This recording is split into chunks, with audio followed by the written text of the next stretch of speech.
Katulong ka lang, Lira. Wala kang karapatan na makialam sa pagpapalaki ko sa anak ng fiancé ko. Sigaw ng malditang si Vanessa habang pilit inihiwalay si Sophie mula sa bisig ng kanyang yaya. Nanginginig si Lira sa galit. Niyakap niya ang batang umiiyak. Kung tunay kang maging ina, hindi mo siya sasaktan. Bulyaw niya. Mariing tinitigan ng babaeng nakataas ang kilay. Napatigil ang lahat nang biglang bumukas ang pinto at tumambad ang bilyonaryo. Nanginginig ang kanyang kamay habang pinapanood ang eksena. Ngunit hindi iyon na ikinagulat ng lahat. Sa kisame, may pulang ilaw ng CCTV na kumikislap. Bago ka pa lang sa channel neto, ibang kwento ni Ate Jane, istorya mo, ikwento ko. Huwag kalimutang pindutin ang notification bell at subscribe button.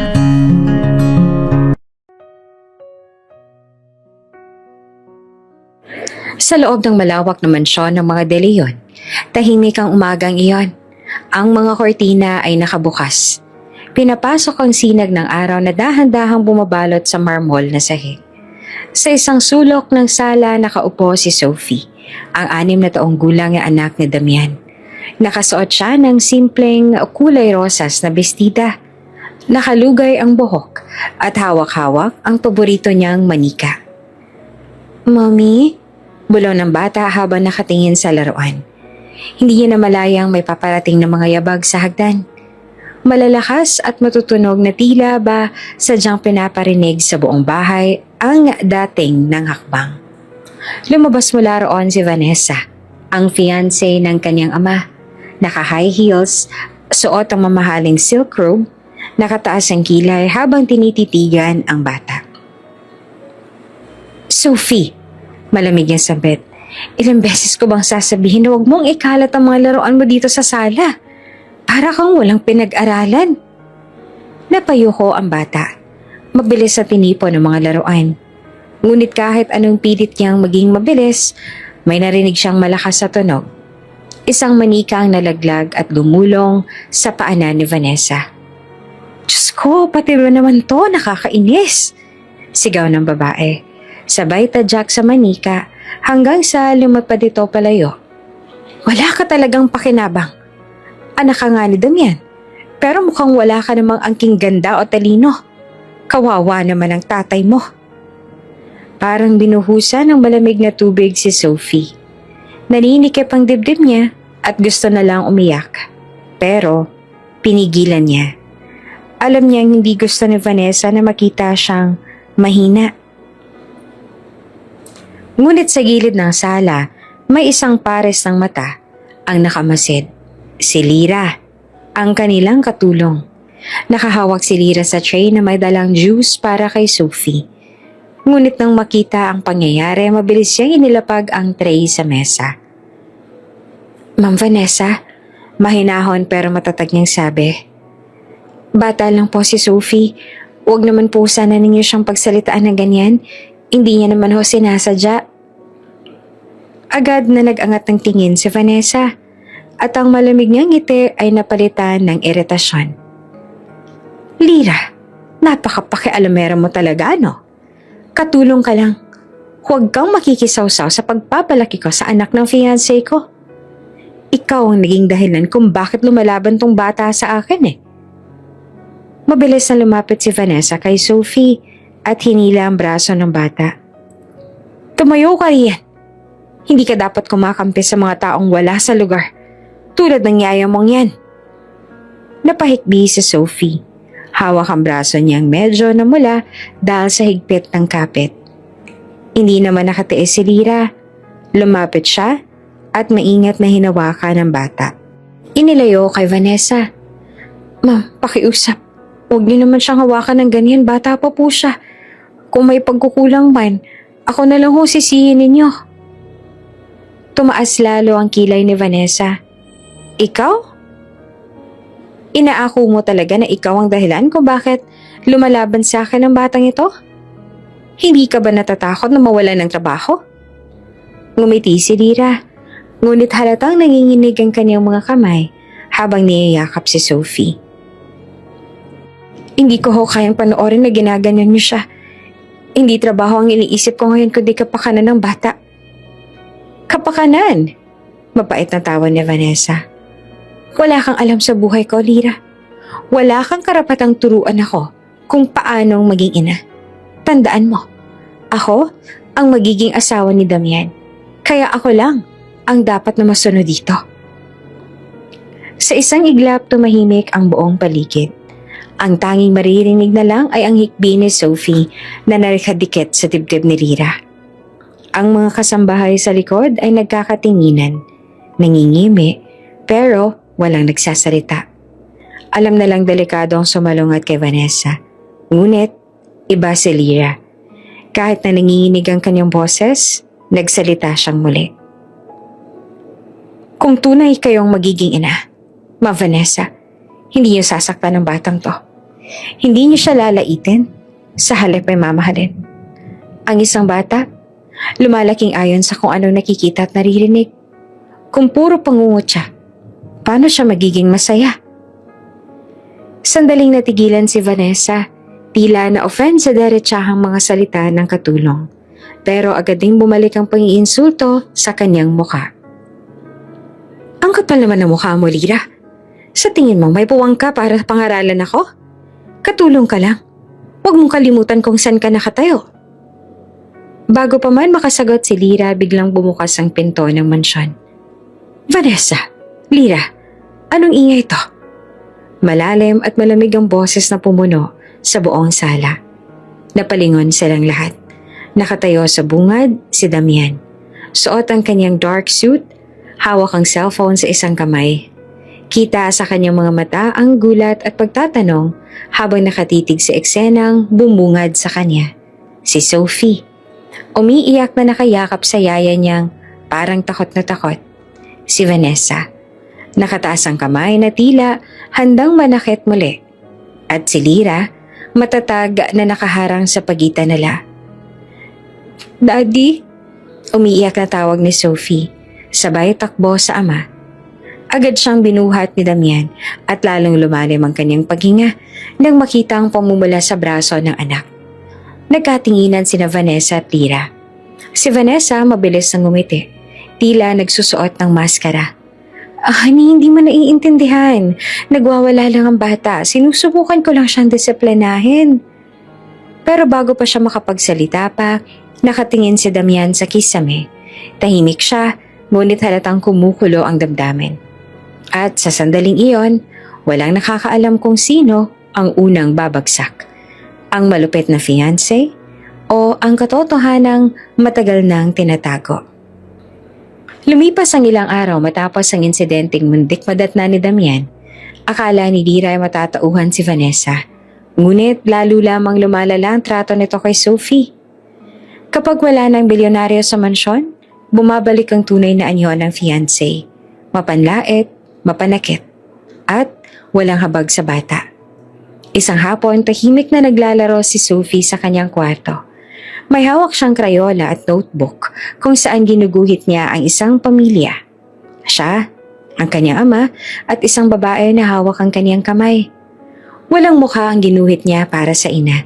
Tila ba hindi niya alam kung sino ang dapat na ilagay. Pumasok si Vanessa na hindi man lang kumakatok. Ano yan? Malamig ang tono. Lumapit siya at kinuha ang notebook. Nang makita ang guhit, hindi mo ba alam na nakakahiya yan? Ang pangit ng drawing mo. Wala kang talento, Sophie. Natigilan ng bata. Napayuko siya. Pilit pinipigilang umiyak. Ngunit naroon si Lira. Tahimik na nakatayo sa gilid. Abala sana sa pag-aayos sa mga damit. Ma'am Vanessa? Magalang ngunit mariing wika ni Lira. Ginuguhit lang po niya ang gusto niyang pamilya. Wala naman na yatang masama doon. Agad siyang nilingon ng fiancé. Ikaw na naman?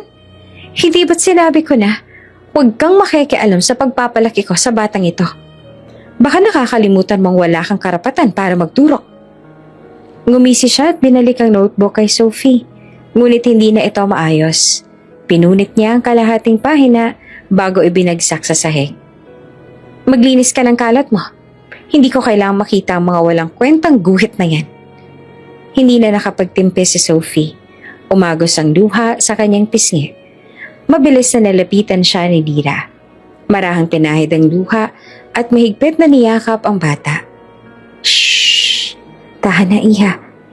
Magaling ka. Maganda ang drawing mo. Bulong niya habang pinapakalma ang bata. Ngunit sa loob-loob niya, kumukulo ang galit. Paulit-ulit na ba talagang ganito ang mangyayari? Kinabukasan, mas matindi ang pangyayari. Habang naglalaro si Sophie sa maliit na mesa, aksidenteng natapon nito ang basong may gatas. Kumalat ang puting likido sa marmol na sahig. Mabilis siyang tumayo. Halatang kabado. Sorry po.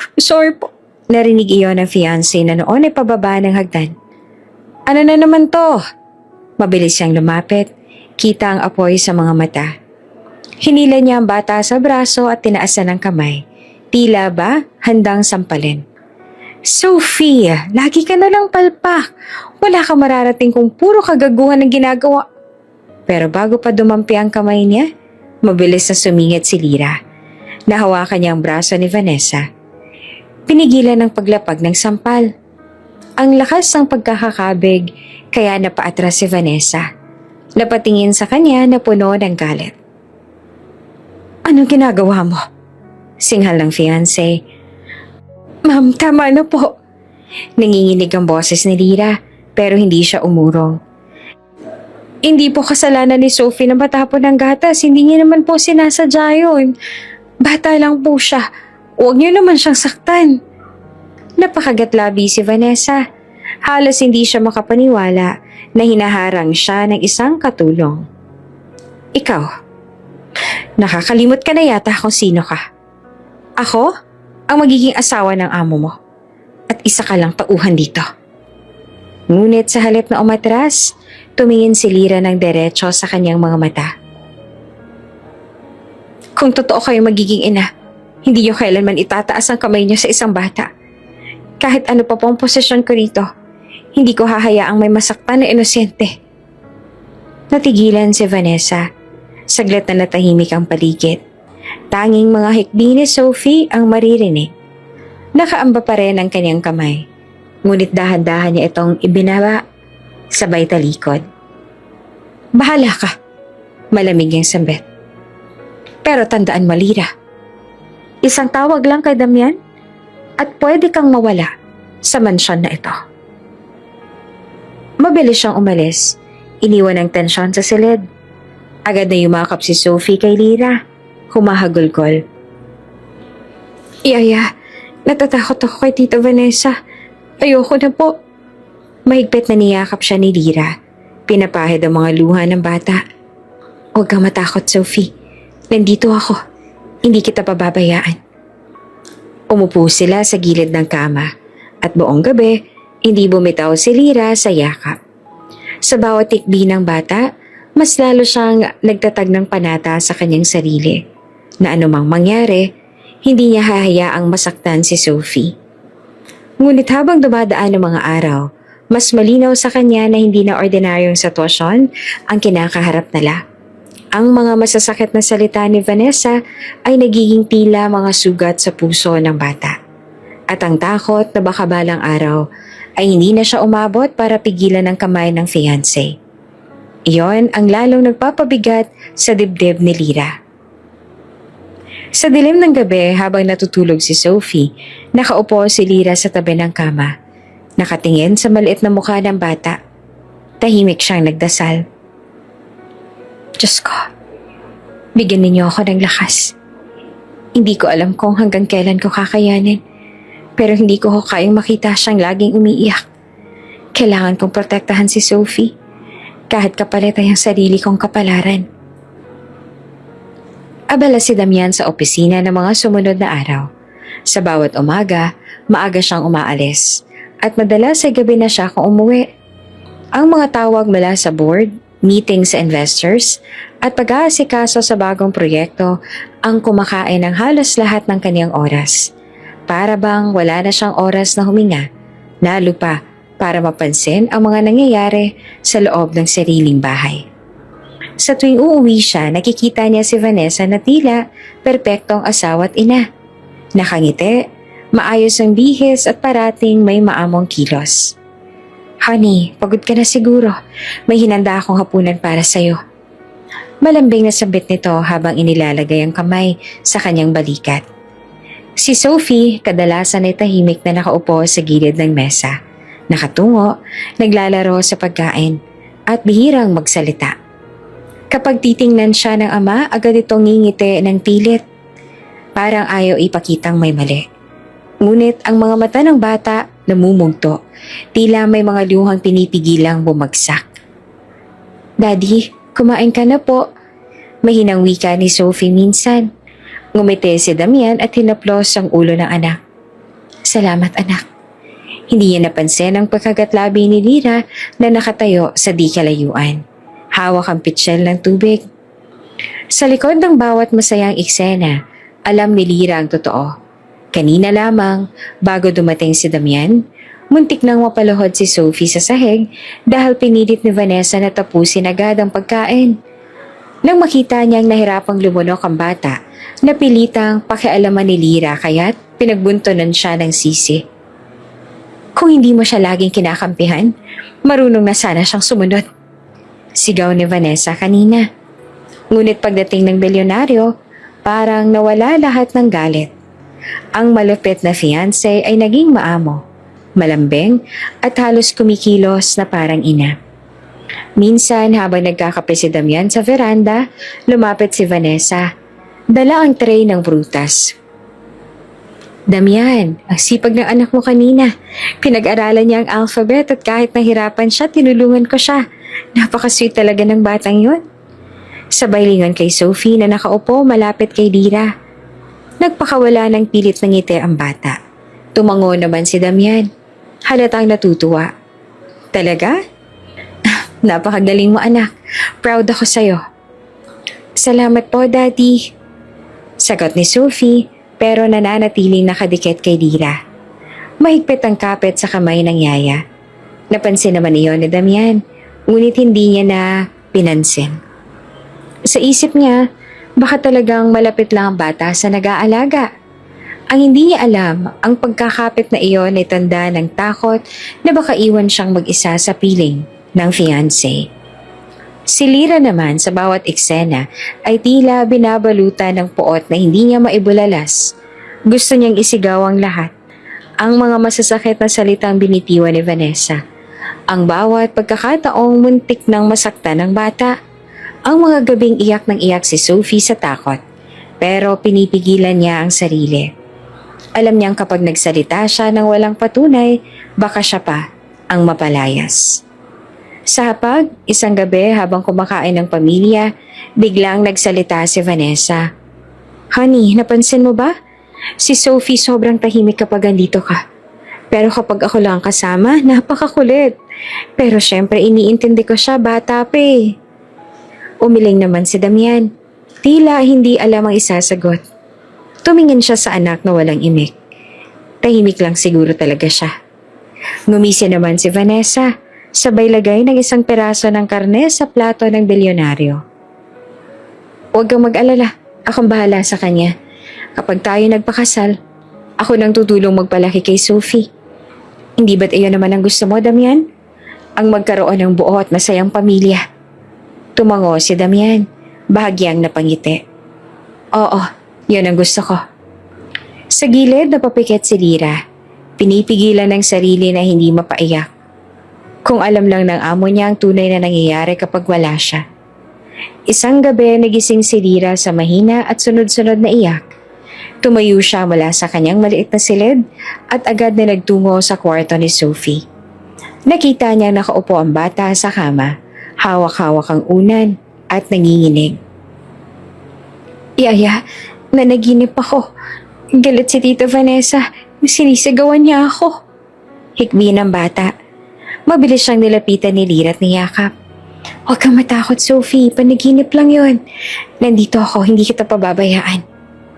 Ngunit sa loob-loob niya, hindi iyon panaginip.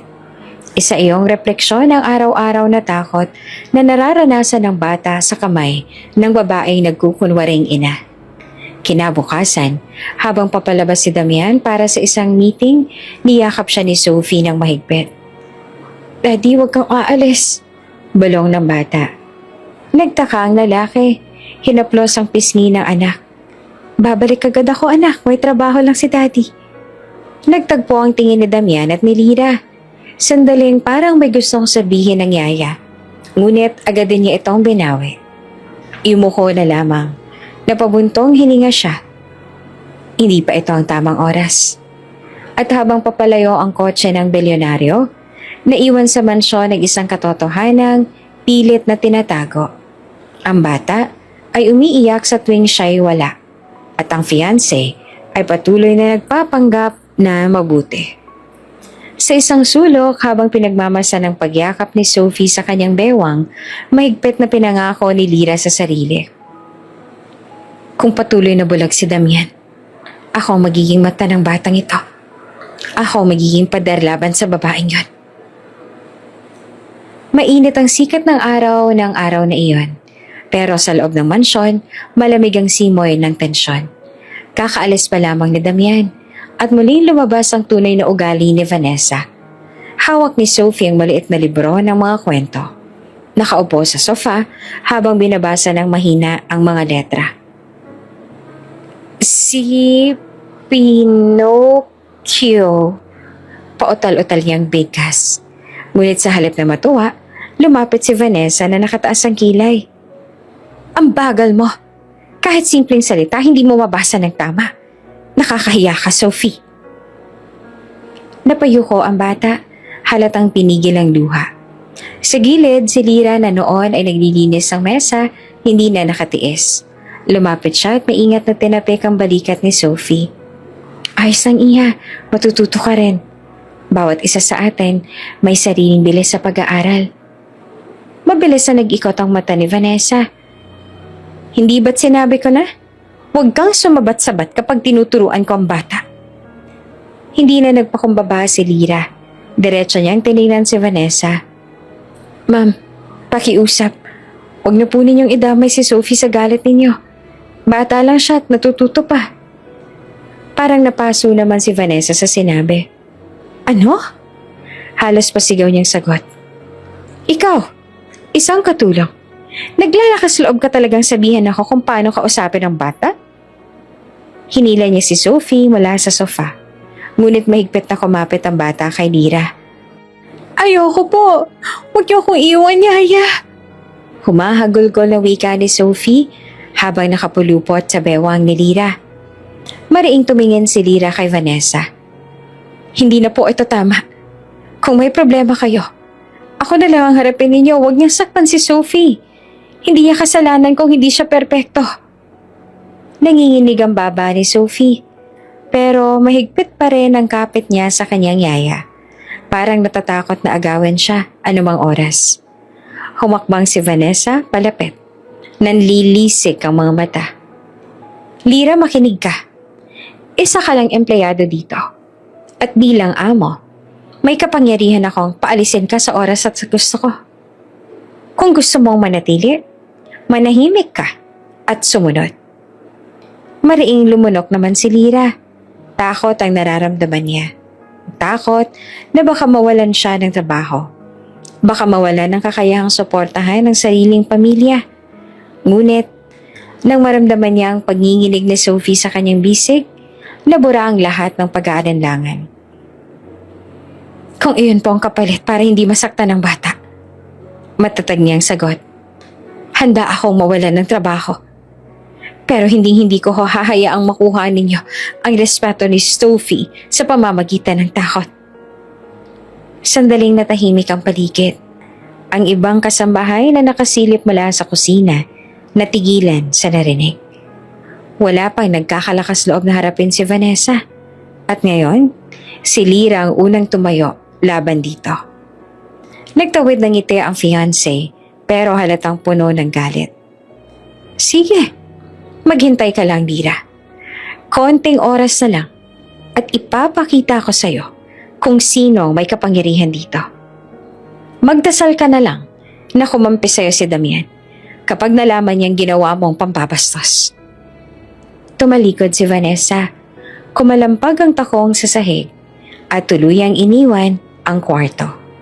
Naiwan si Lira at Sophie, pareho nakahinga ng maluwag pero hindi pa rin kumakalma ang kaba. Nang makita niyang tuloy-tuloy ang pag-iyak ng bata, hinaplos ni Lira ang buhok nito at dinala sa kwarto. Pinaupo niya si Sophie sa kama at tinabihan. Yaya, aalis ka ba? Kasi galit si Tita Vanessa. Nanginginig ang tinig ni Sophie. Umiling si Lira. Pinisil ang kamay ng bata. Hindi ako aalis hanggat kailangan mo ako. Kahit pagalit siya, hindi kita iiwan. Niyakap siya ni Sophie ng mahigpit. Tila ba ayaw nang bumitaw. Ang init ng yakap ng bata ay nagsilbing lakas kay Lira. Kahit anong banta ni Vanessa, mas mahalaga ang kaligtasan at kagalakan ng batang minahal niya na parang sariling anak. Sa mga sumunod na araw, mas ramdam na ni Lira ang malamig na tingin ni Vanessa sa kanya. Kapag kaharap si Damian, mabait ito. Puno ng lambing at kunway inaalagaan si Sophie. Ngunit sa likod ng mga ngiti, nagbabantang titig ang ibinabato niya kay Lira. Para bang sinasabing, oras mo na lang binibilang ko. At tuwing nakikita iyon ni Lira, lalo siyang nagiging matatag. Hindi siya aatras. Hindi siya uurong. Dahil sa bawat takot ni Sophie, siya ang sandalan. Isang gabi bago matulog si Sophie, mahigpit ang pagkakayakap niya sa kamay ng Yaya. Yaya, promise mo ha, hindi mo ko iiwan kahit anong mangyari. Ngumiti si Lira at tinapik ang pisngi ng bata. Pangako, Iha, hanggat kaya ko, ako magiging tagapagtanggol mo. At sa labas ng silid nakatayo si Vanessa, tahimik na nakikinig. Mapait ang ngiti sa kanyang labi. Parang nagbabalak ng panibagong plano. Tahimik ang gabi sa mansyon. Ang ilaw sa hallway ay mahina lamang at tanging lagitik ng orasan ang maririnig. Pero sa isang sulok ng opisina ni Damian, nakasinde ang isang monitor na konektado sa mga CCTV camera na ipinalagay niya ilang linggo na ang nakakaraan. Hindi iyon alam ni Vanessa. Ang intensyon ni Damian noon ay para sa seguridad ng kanyang anak, lalo na't madalas siyang wala sa bahay. Ngunit sa hindi inaasahang pagkakataon, magsisilbing saksi iyon ng mga kamera sa tunay na nangyayari. Tahimik ang gabi sa mansyon. Sa labas, maririnig ang ihip ng hangin na humahampas sa mga kortina ng bintana ni Sophie. Sa unang tingin, payapa ang lahat. Ngunit sa loob ng silid ng bahay, ibang mundo ang nagaganap. Si Vanessa nakatayo sa harap ng maliit na mesa kung saan naglalaro si Sophie gamit ang krayola at papel. Ano ba yan, Sophie? Ang pangit naman ang ginagawa mo. Malamig na sambit nito habang tinatapon ng guhit ng bata. Napayuko si Sophie, pigil ang luha at dahan-dahang kinolekta ang mga krayola. Hindi siya umimik. Natatakot na baka lalo pang magalit ang babae. Mula sa gilid, tahimik na nanonood si Lira. Nakalapit siya, handang awatin ang anumang sobra na namang salita o galaw ng fiancé ng kanyang amo. Ma'am Vanessa, bata lang po si Sophie. Normal lang po na hindi perpekto mga drawings niya. Malumanay niyang sabi. Sinusubukang pakalmahin ang sitwasyon. Agad siyang tiningnan ng masama ni Vanessa. Huwag ka nga makisawsaw. Katulong ka lang dito. Kung hindi ka lang importante sa batang yan, kanina pa kita pinaalis. Ang tono nito ay mabigat, puno ng panlalait. Tumahimik si Lira. Nanginginig ang mga daliri, ngunit pinili niyang huwag gumante. Sa isip niya, kailangan niyang manatiling matatag para kay Sophie. Nang umalis si Vanessa sa kwarto, humagulgol si Sophie at mabilis na yumakap kay Lira. Yaya, ayoko na kay Tita Vanessa, masama siya. Ikbi ng bata. Pinahid ni Lira ang mga luha ng bata at bumulong. Shhh, nandito lang ako. Hindi kita pababayaan. Habang pinapatahan niya ang bata, hindi niya alam na sa likod ng painting na nakasabit sa dingding, may nakatagong CCTV camera. Noon pa man, si Damian ay nagpalagay ng mga security camera sa isang silid ng mansyon, kasama ang silid ng kaniyang anak. Ngunit, dahil abala sa negosyo, nakalimutan niya ng suriin ang mga footage. Ang mga mata ng kamera ay tahimik na saksi sa bawat eksenang nagaganap. Isang linggo ang lumipas, paulit-ulit na nangyari ang mga ganitong tagpo. Minsan, kapag wala si Damian, si Vanessa ay palihim na sinasabunutan ni Sophie dahil sa mga simpleng pagkakamali. "Bakit ang dumi-dumi mo? Hindi ka talaga marunong mag-ingat." Sigaw niya minsan, sabay tulak sa bata sa kama. Sa mismong oras na yun, mabilis na sumalo si Lira para hindi matamaan ng matigas na headboard ang bata. "Ma'am Vanessa!" Sigaw niya at nanginginig sa galit. Ngunit alam niyang wala siyang laban. Ang nagawa niya lang ay yakapin si Sophie at protektahan ito. "Kung hindi lang kita kailangan para hindi ako mapag-initan ng mga tao, kanina pa kita pinaalis." Bulong ni Vanessa kay Lira bago ito umalis ng silid. Naiwan si Lira, kasama ang batang humahagulgol na parang basag na basag ang puso. Pinisil niya ang kamay ng bata. Pinapangako sa sarili na hindi niya hahayaan na tuluyang masaktan si Sophie. Habang abala ang lahat, patuloy lang ang CCTV camera sa pag-record ng mga eksenang iyon. Lahat ng sakit, lahat ng pagluha, lahat ng pagtanggol ni Lira, lahat iyon ay naitatala ng hindi alam ni Vanessa. Isang gabi habang natutulog si Sophie sa kanyang kandungan, napatingin si Lira sa paligid ng silid. Napansin niya ang kakaibang pagkakabit ng painting sa dingding. Hindi niya ito binigyan ng pansin noon. Ngunit ngayong gabi, parang may kakaibang pakiramdam siyang bumalot sa kanya. Lumapit siya at bahagyang sinilip ang likod ng frame. Halos mapahawak siya sa dibdib nang makita ang nakatagong kamera. "Diyos ko!" Mahina niyang bulong. Bigla niyang naintindihan. Lahat ng ito, posibleng may nakuhang ebidensya na. Ngunit alam niyang hindi niya basta pwedeng pakialaman iyon. Lihim niyang tinago sa sarili ang kaalaman. Umaasang darating ang araw na mabubuksan ang katotohanan. Kinabukasan na nagpatuloy ang pang-aalipusta ni Vanessa. "Sophie, bakit ba parang wala kang pinagmanahan sa ama mo? Kahihiyan ka lang eh." Malupit ang tingin nito. Parang mga kutsilyo na tumatagos sa puso ng bata. "Ma'am Vanessa, tama na po." Maiing tugon ni Lira. Bagaman nanginginig ang tinig, lumapit siya at inagaw si Sophie mula sa kamay ng babae. "Huwag mo siyang saktan." Sandali silang nagtama ng tingin. Si Vanessa, puno ng galit at pananakot. Si Lira, puno ng determinasyon, kahit takot. Hindi man siya magsumbong, alam niyang hindi siya matitinag basta para kay Sophie. At sa likod ng lahat ng yun, patuloy na umiilaw ang pulang dot ng CCTV camera. Tahimik, ngunit handang ibunyag ang lahat sa tamang oras. Ang lihim na iyon na magiging mitsa ng pagbagsak ni Vanessa. Ngunit hindi pa ngayon, hindi pa oras. Sa mga gabing sumusunod, mas lalo pang naging malapit si Sophie kay Lira para na siyang ina ng bata. Ang kanlungan sa gitna ng takot at kalupitan. At si Lira, bagaman ramdamang bigat ang sitwasyon, ay kumakapit sa pag-asang darating ang araw na makikita ng lahat ang katotohanang pilit na tinatago ni Vanessa. Sa ngayon, sila muna ang magtitiis. Ngunit ang kamera, walang kapaguran sa pagbabantay. Nakahandang magpatotoo sa tamang panahon. Maagang nagbalik si Damian mula sa opisina. Pagkapasok pa lang sa mansyon, sinalubong siya ni Vanessa na tila ba sabik na sabik. Nakaayos ang buhok, nakasuot ng mamahaling bestida at pilit na nakangiti. Ngunit sa ilalim ng maputing ngiti ay may nakatagong galit at pagkabalisa. "Damian," bungad niya, nilapit ang sarili sa lalaki. "Kailangan na nating mag-usap." Napakunot naman ng noo ni Damian.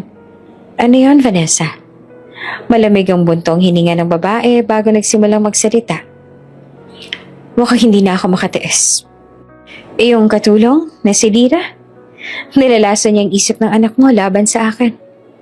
Lahat ng sinasabi ko, sinasalungat niya. Para bang siya ang ina. At ako ang walang karapatan. Umigting ang panga ni Damian. Anong ibig mo sabihin?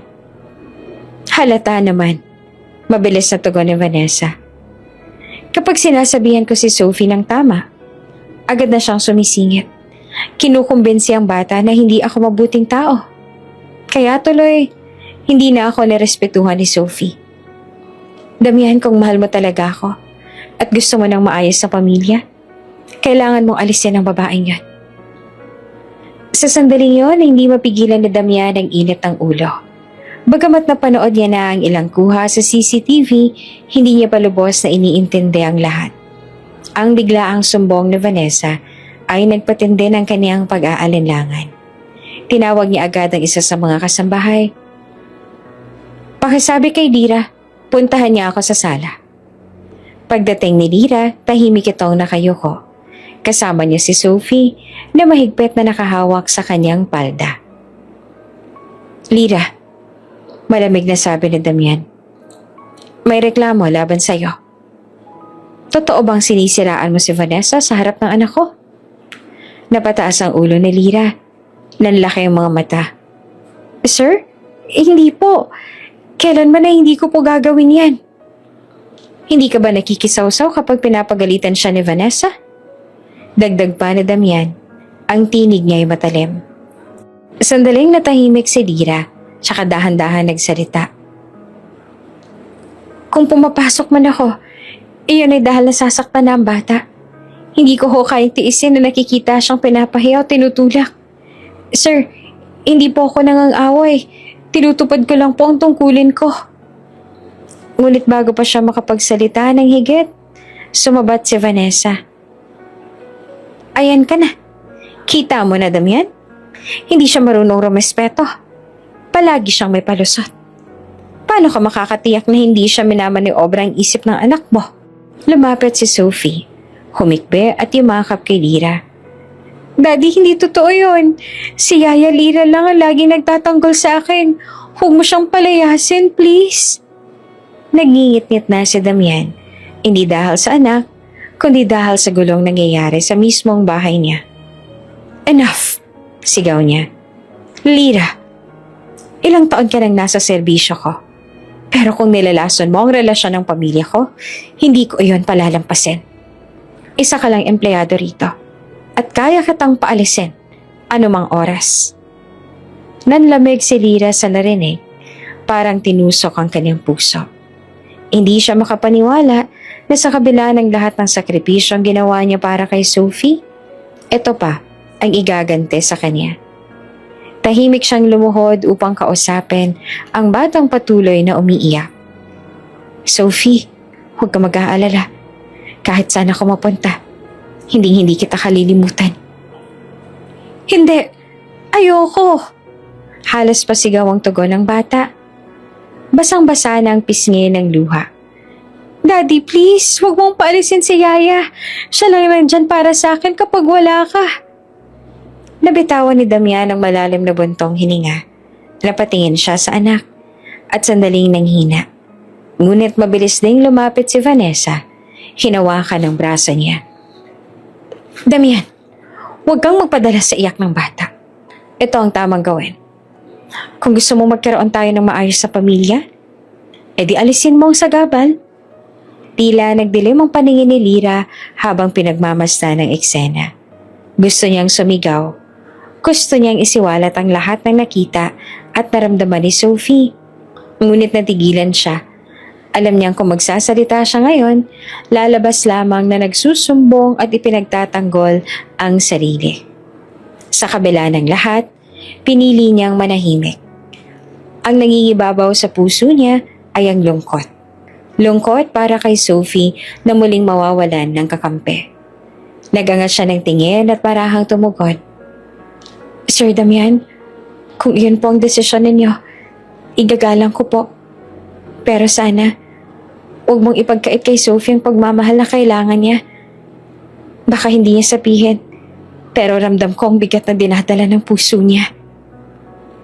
Hindi naman alam ni Damian kung bakit nanginginig ang dibdib niya sa mga salitang yon. Sandaling natahimik ang sala. Tanging hikbi lamang ni Sophie ang maririnig. Daddy, bulong ng bata. Mahigpit pa rin nakakapit kay Lyra. Kung palalayasin mo si Yaya, hindi na kita kakausapin. Hindi ko kayang mawala siya. Tumagos iyon sa puso ni Damian. Napalunok siya. Hindi alam kung paanong tatapusin ang sitwasyon. Si Vanessa naman ay sumingit muli. Nakikita mo? Nilasa na talagang isip ng anak mo. Pinapapili ka niya, Damian. Ako ba o ang katulong? Sa tanong na yon, tila humaba ang katahimikan. Walang sumagot. Si Damian ay nananatiling nakaupo, hawak ang sentido. Habang si Lyra ay nakaluhod pa rin. Tinatanggal ang mga luha ni Sophie. Ang isang maling akala, ang isang kasinungalingan, at ang isang pusong puno ng pangamba. Iyon ang bumalot sa buong mansyon. At sa gitna ng lahat, si Damian ay hindi pa handang aminin sa sarili kung sino ba talaga ang dapat paniwalaan. Tahimik ang buong mansyon ng gabing iyon. Halos lahat ng kasambahay ay nagpapahinga na. Tanging ilaw ng mga chandelier sa hallway ang nagbibigay liwanag. Galing sa mahaba at pagod na araw sa opisina, dumating si Damian nang halos hating gabi na.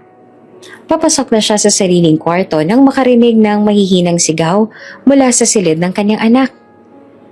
Tumigil ka, Sophie. Huwag kang umiyak para lang sa atensyon. Boses iyon ni Vanessa, puno ng inis at panghahamak. Napahinto si Damian. Parang may malamig na dugong dumalay sa kanyang batok. Dahan-dahan siyang lumapit at bahagyang idinikit ang tenga sa pinto. Muli niyang narinig ang boses ng kanyang anak. Mahina, garalgal, at puno ng takot. Tama na po, tita, please. Kasunod noon ay ang tunog ng isang bagay na nahulog at ang mabilis na yapak ng mga paa. Hindi na nakapigil si Damian. Marahas niyang pinilit ang seradora at bumungad ang eksenang hindi niya kailanman inakalang makikita. Nasa gitna ng kwarto si Vanessa, nakataas ang kamay. Handang hampasin si Sophie gamit ang isang stuffed toy na tila ginawang pamalo. Nakatalukbong ang kumot ng bata. Nanginginig habang pilit na umiiwas. Ngunit bago pa tuluyang bumagsak ang kamay ni Vanessa, mabilis na pumasok si Lyra at sinalo ang galit nito. Mahigpit niyang hinawakan ang braso ng babae. Ma'am, tama na! Mariing wika ni Lyra. Nanginginig ang tinig ngunit matatag ang titig. Kung galit ka sa akin, ako na lang ang saktan mo. Huwag mong idamay ang bata. Napalingon si Vanessa. Gulat na gulat sa lakas ng loob ni Lyra. Bitawan mo ako. Walang karapatan ng tulad mo na pagsabihan ako. Walang karapatan? Mariin ang sagot ni Lyra habang pinoprotektahan si Sophie sa kanyang likod. Bilang tao, may karapatan akong itigil ang mali. At bilang yaya niya, responsibilidad kong ipaglaban siya. Si Sophie naman ay humagulhol. Mahigpit na niyakap sa bewang si Lyra. Yaya, huwag mo kong iwan, please. Namutla naman si Damian habang pinagmamasa ng lahat. Para siyang natigilan, naninigas ang katawan at tanging pintig ng puso lamang niya ang naririnig. Ilang araw siyang pinaniwala ni Vanessa na si Lyra ang nagpapasama sa isip ng kanyang anak. Pero ngayong nasa harap niya ng katotohanan, ramdam niyang unti-unting guguho ang lahat ng tiwala niya sa babaeng akala niya'y magiging asawa. Damian! Sigaw ni Vanessa. Agad na nagbago ang tono. Pilit siyang umiti. Bagamat halatang nabigla sa presensya ng lalaki. Hindi mo naiintindihan. Pinapakalma ko lang ang bata. Nagwawala kasi. Huwag ka nang magsinungaling. Nakita akong lahat. Malamig na putol na Damian. Mabigat ang boses at nanilisik ang mga mata. Hindi nakakapagsalita si Vanessa. Lumapit si Damian sa anak na patuloy na humahagulhol. Marahan niyang hinaplos ang buhok nito. Ramdam ang panginginig ng bata. Sophie anak, andito na si Daddy. Mahinahon niyang bulong. Dad, huwag mong palayasin si Yaya please. Siya lang po nagtatanggol sa akin. Tuloy-tuloy ang iyak ni Sophie, halos hindi na makapagsalita ng maayos. Lalong nanghina si Damian. Ang bawat salita ng anak ay parang palaso na tumatama sa kanyang dibdib. Paano niya nagawang ipagsawalang bahala ang mga huling paalala ni Sophie? Paano niya piniling paniwalaan ang kasinungalingan kesa sa sariling dugot laman? Tahimik na nakatayo si Lyra sa gilid. Hawak pa rin ang kamay ng bata. Hindi na siya nagsasalita. Wala nang kailangang ipaliwanag. Ang lahat ay nakikita na mismo ni Damian. Sa loob-loob ni Damian, bumuo ang isang pagdududa na unti-unti nang nagiging malinaw na katotohanan. Si Vanessa ang tunay na sumisira sa kanyang anak at si Lyra ang siyang nagtatanggol dito sa lahat ng oras. Napayuko siya, humigpit ang kamao. Sa unang pagkakataon, ramdam niya ang bigat ng malaking pagkakamali. Kinabukasan, malamig ang simoy ng hangin sa mansyon. Walang imikan sa pagitan ni Damian at Vanessa. Tanging si Sophie at Lyra lamang ang magkasamang kumakain sa mesa. Habang tahimik lamang na nakamasid si Damian. Bawat galaw ni Lyra, bawat haplos niya sa buhok ng bata, bawat pag-abot niya ng tubig kay Sophie, lahat ng iyon ay parang mas malinaw na ebidensya para kay Damian. Samantalang si Vanessa ay pilit na nagpapanggap na maayos ang lahat. Nakangiti at nakikipag-usap, pero baka sa kanyang mga mata ang kaba at galit. Damian, bungad niya, pilit na magaan ang tono. Baka naman pwedeng pag-usapan natin ang nangyari kagabi oh. Misunderstanding lang yon. Ngunit hindi siya nilingon ng lalaki. Nananatiling nakatutok si Damian kay Sophie. At nang matapos itong kumain, marahan niyang binuhat ang anak. Magpahinga ka muna sa kwarto, anak. Malambing niyang utos. Pagbalik niya sa hapag, nakatingin na siya kay Vanessa. Diretso, malamig, at puno ng hindi mapigil na galit. Kung misunderstanding man iyon, bakit nanginginig sa takot ang anak ko kagabi? Matalim niyang tanong. Hindi nakasagot si Vanessa. Napalunok siya at sa unang pagkakataon, pakiramdam niya ay wala na siyang kontrol. Samantala, si Lyra naman ay nagkulong na lamang sa silid ng mga yaya matapos ihatid si Sophie sa kwarto. Naupo siya sa gilid ng kama. Ramdam ang bigat ng lahat ng pangyayari. Hindi niya alam kung anong susunod na mangyayari, kung mapapalabas ba siya o kung tuluyan ng magigising si Damian sa katotohanan. Pero kahit anuman ang mangyari, isa lang ang malinaw sa kanya. Hindi niya pinagsisisihan ang ginawa kagabi.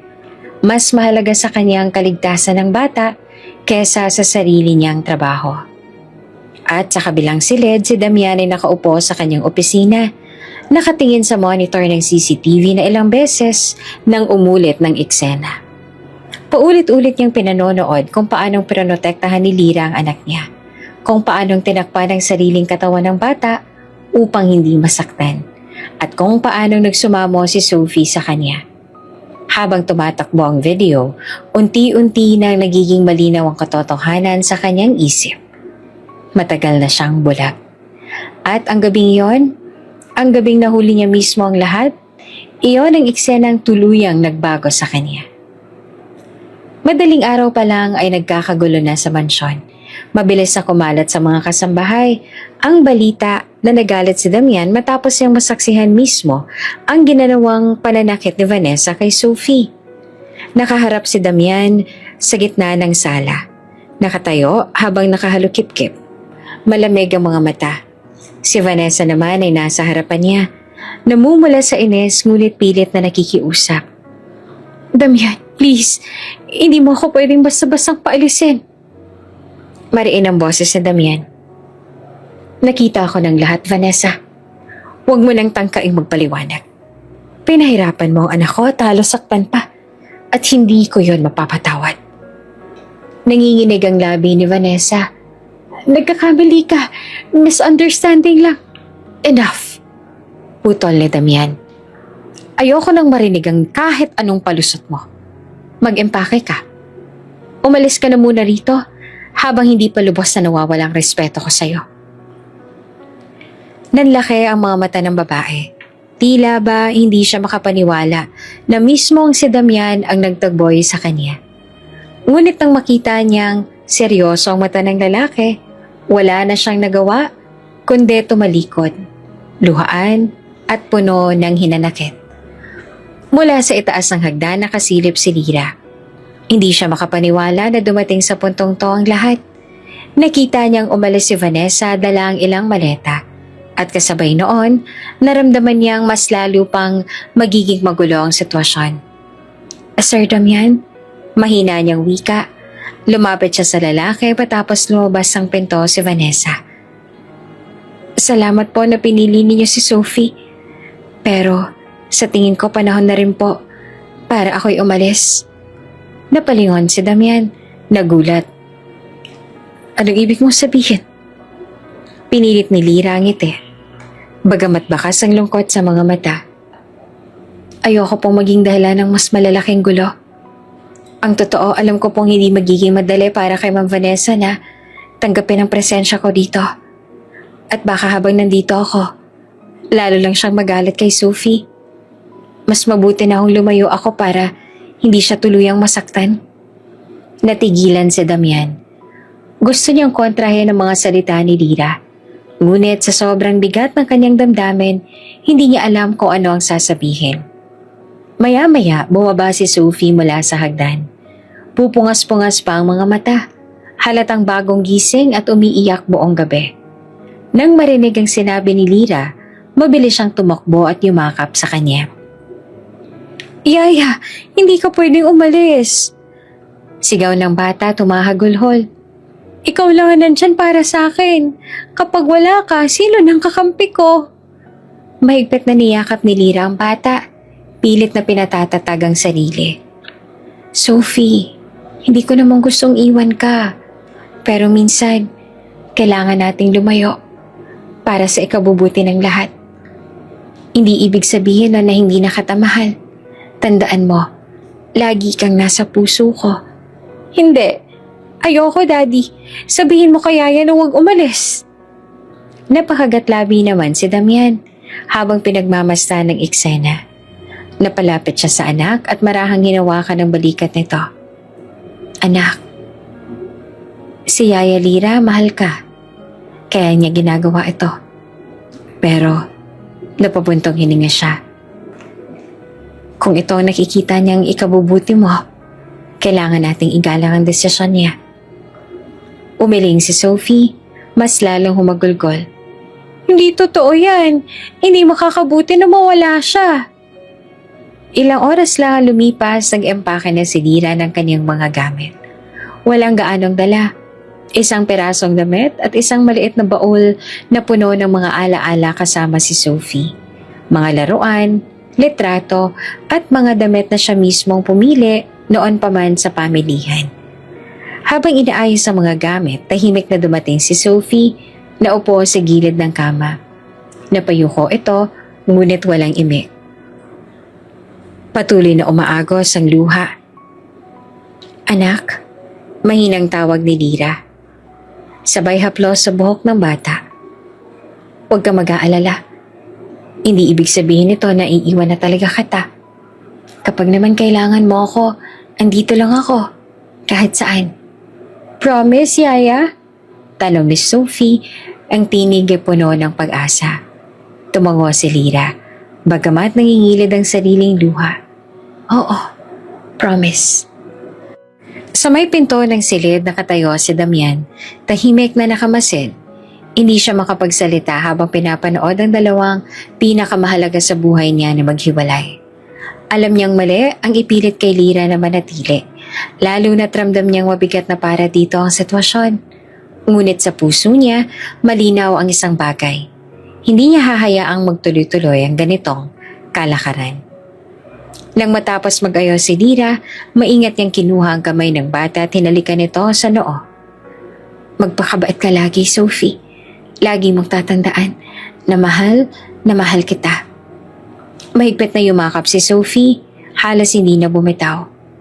I love you, Yaya. I love you more, anak. Sa huli, sinamahan ni Damian si Lira palabas ng mansyon. Binuksan niya mismo ang pinto ng sasakyang maghahatid dito. Sir Damian, bulong ni Lira bago pumasok. Salamat ho sa lahat. Sana alagaan niyo po si Sophie ng buong puso. Hindi naman agad nakasagot si Damian. Tanging tango lamang na ibibigay niya. Ngunit sa loob-loob niya, nagbabalik ang isang pangako. Hahanapin niya ang tamang oras upang ayusin ang lahat.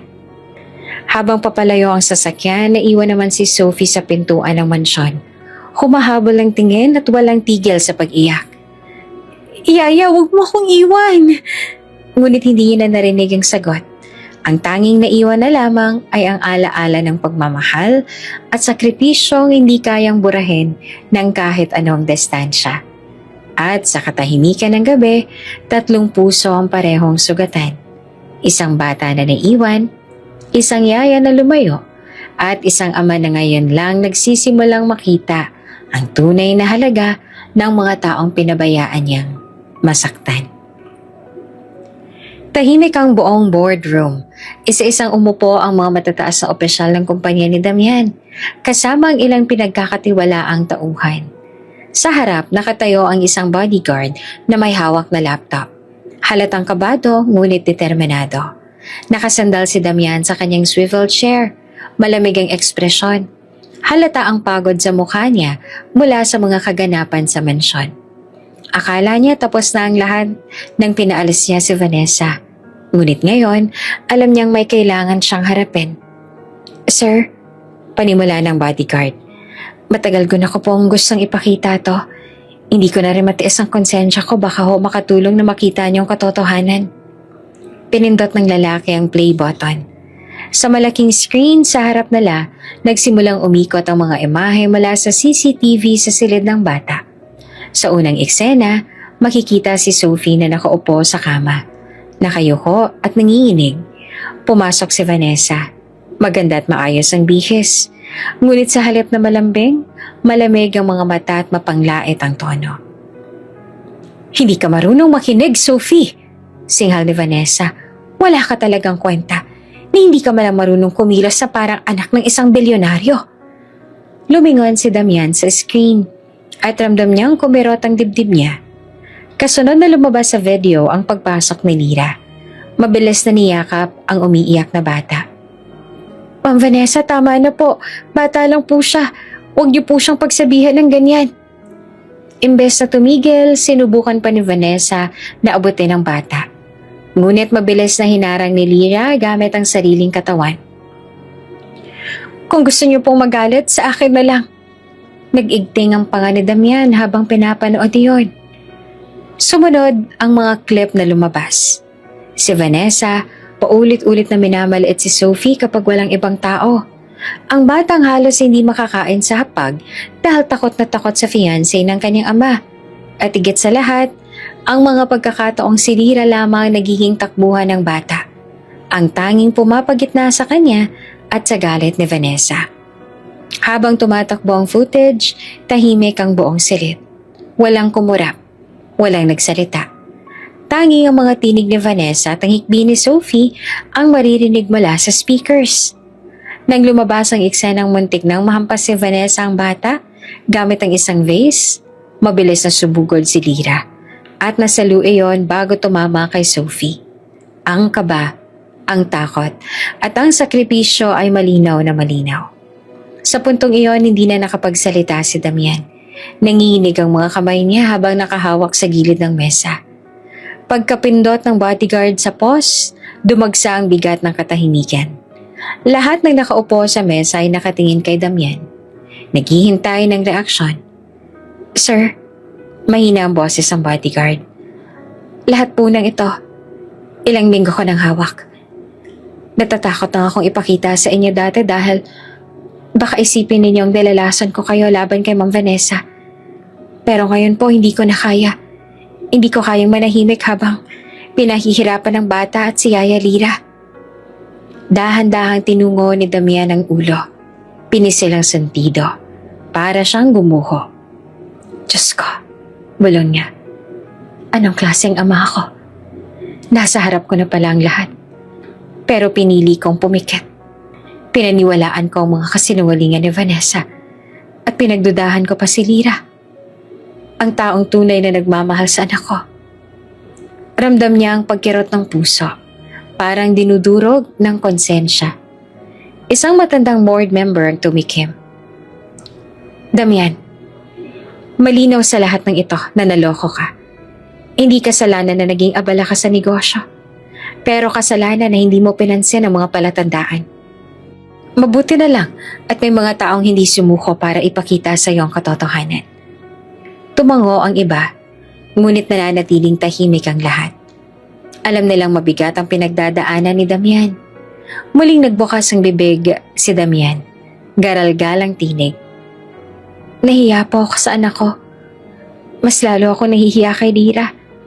Ang akala ko, nilalason niya ang isip ni Sophie pero ngayon, Diyos ko, siya lang palang tunay na nagtatanggol sa kanya. Pumantig ang mga mata niya, halos mapaluha sa bigat ng kanyang kasalanan. Habang nakayuko, nagsalita ulit ang bodyguard. Sir, hindi pa naman huli ang lahat. May pagkakataon pa kayong ayusin to. Pero kailangan niyong kumilos ngayon. Hindi lamang para kay Sophie kundi para na rin kay Yaya Lyra na nag-alay ng lahat.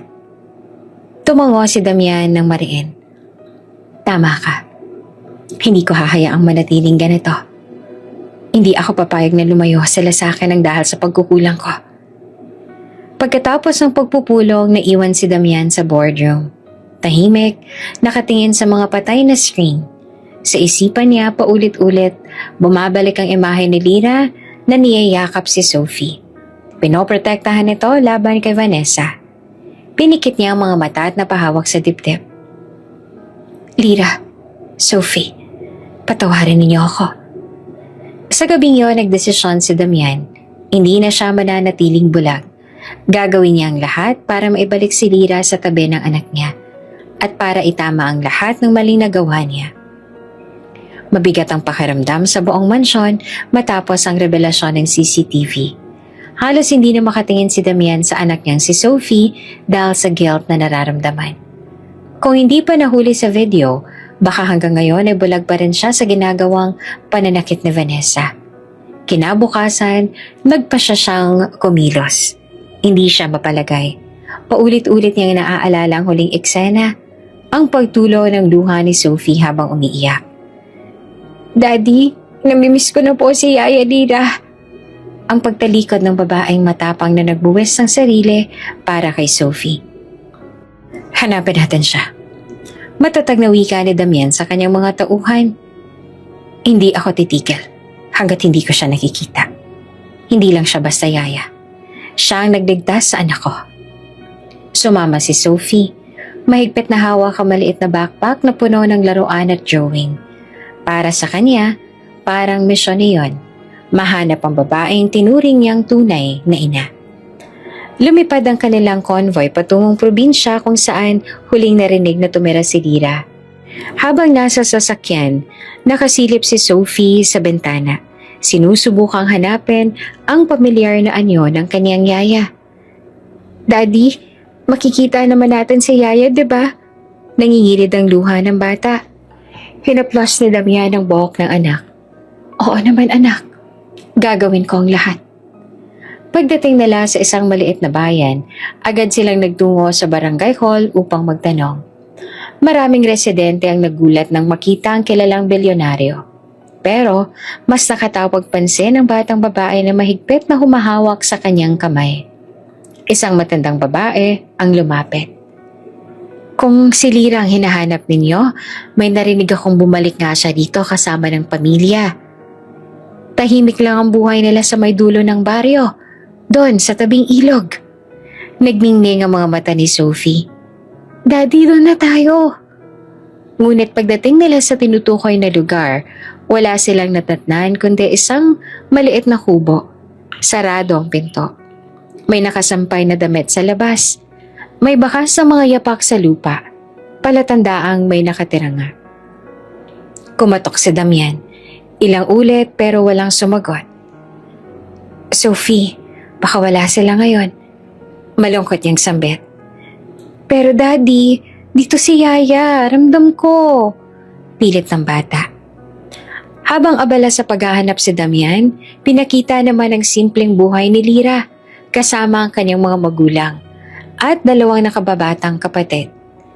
Maagang nagising si Lira upang tumulong sa kanyang nanay sa pagtitinda ng gulay sa palengke. Kahit mabigat ang puso, pilit niyang nginingitian ang pamilya. Para sa kanya, sapat nang malayo siya sa gulo at intriga ng Maynila. Sa bawat gabi, bago matulog, yakap-yakap niya ang maliit na manikang regalo sa kanya ni Sophie. Doon na lang siya bumubulong. Sana, ligtas ka palagi, Sophie. Hindi niya alam na sa mga sandaling yon, ilang kilometro lang ang layo ng batang hinahanap siya. Hindi pa rin sumusuko si Damian. Kinausap niya ang mga tanod. Nakipag-usap sa mga kapitbahay. Nagbigay ng pabuya sa sino mang makapagbigay ng tiyak na impormasyon. Ang hirap hanapin ang taong ayaw magpahanap, sabi ng isa niyang bodyguard. Ngunit si Sophie, mahigpit pa rin kumakapit. Daddy, huwag tayong umuwi. Promise mo, diba? Hahanapin natin si Yaya hanggang makita natin siya. Napayuko si Damian, muling binalot ng hiya sa sarili. Kung noon pa lang ay pinakinggan niya si Lira, hindi na sana ito lumayo. Sa kabilang banda, sa isang mamahaling cafe sa Maynila, muling nagpakita si Vanessa. Nakasuot siya ng dark shades at nakatago sa balabal. Tila isang aninong bumabalik mula sa nakaraan. Kasama niya ang isang lalaking mukhang hired goon. Hindi pa tapos ang laban. Malamig niyang sambit. Kung inago ng katulong na yon ang lugar ko, sisiguraduhin ko mawawala siya. At pati ang batang yon, hindi na makakabalik sa piling ng kanyang ama. Umalingaw-ngaw ang tawa niyang puno ng galit at panghahamak.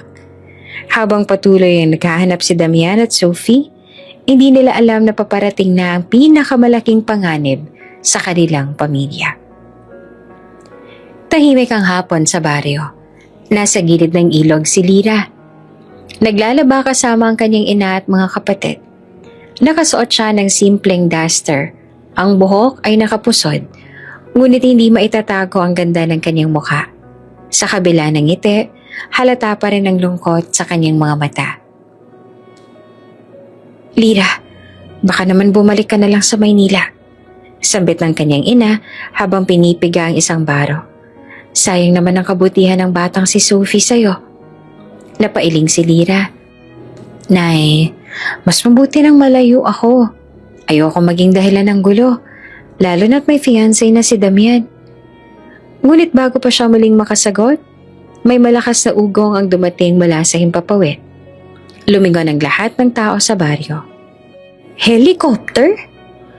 Gulat ng isa sa mga kapitbahay.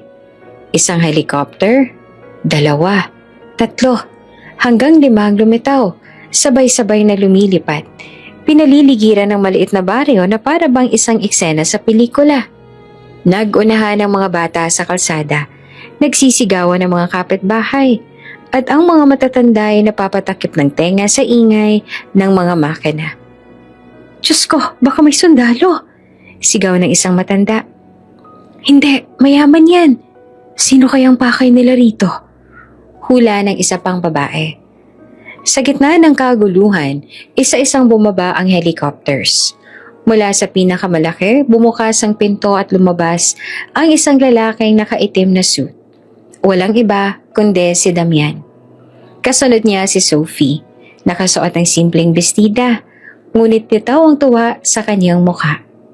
Napatakip ang bibig ni Lira. Halos mabitawan ang pinipiga niyang damit. Diyos ko, si Sir Damian. Bulong niya. Ate, ang yaman ng bisita mo. Tukso na nakababatang kapatid ni Lira. Agad na kumalat ang chismis. Narinig ko, ikakasal daw si Lira sa mayor dito? Baka ito na yon, sabi ng isa. Hindi mayor yan, hoy, bilyonaryo yan. Aba, baka siya na lang mapapangasawa ni Lira. Dagdag pa ng isa. Halos mabali ang leeg sa kakasilip. Diretso si Damian sa kinatatayuan ni Lira. Walang pakialam sa mga matang nakamasid. Agad niyang sinalubong ang babae. Lira, malalim ang tinig niya. Nanginginig ang mga kamay. Huwag mo na akong iwasan. Nagkamali ako. Pinaniniwalaan ko ang maling tao. Ikaw lang nagmahal ng totoo sa anak ko. Halos mabasag ang dibdib ni Lira sa narinig. Gusto niya magsalita pero natigilan siya nang biglang kumaripas si Sophie at niyakap siya ng mahigpit. Yaya, sabi ko na makikita rin kita. Huwag mo na kaming iwan, please. Nangingiyak-ngiyak na pakiusap ng bata. Hindi naman napigilan ni Lira ang pagtulo ng luha. Mahigpit niyang niyakap si Sophie, sabay tingin kay Damian. Bakit mo pa ako hinanap? Hindi ba't mas maayos na umalis na lang ako? Umaling si Damian. Hindi maayos ang buhay namin nang wala ka. Ikaw ang bumuo sa anak ko. At ngayon, ikaw na rin ang bumuo sa akin. Lumapit ang mga tauhan ni Damian at magalang na kinausap ang pamilya ni Lira. Sir, ihanda na po natin sila. Nagulat ang nanay ni Lira. Ihanda? Para saan? Ngumiti si Damian, sabay turo sa 5 helicopters. Isasama ko kayong lahat. Walang maiiwan. Ang pamilya ni Lira ay pamilya ko na rin. Nagkatinginan ang buong baryo. Halos malaglag ang panga sa narinig. Sino ba namang may kakilalang bilyonaryo na handang sunduin ang buong pamilya gamit ang 5 helicopters? Akala ko ba si Mayor mapapangasawa ni Lira? Bulong ng isang chismosa. Hindi, huy. Mas mataas ang level niyan, bilyonaryong kumuha. Sagot ng isa. Halos mahimatay naman sa kilig. Isa-isang sumakay sa helicopters ang pamilya ni Lira. Nag-aatubili man, wala silang nagawa ng personal silang aloke ni Damian. Nay, Tay, huwag kayong mag-alala. Hindi ko kayo pababayaan. Ani Lira na hawak ang kamay ng mga magulang. Anak, hindi kami makapaniwala. Pero kung tunay na siyang nagmamahal sa'yo, susuportahan ka namin. Sagot ng kaniyang ama.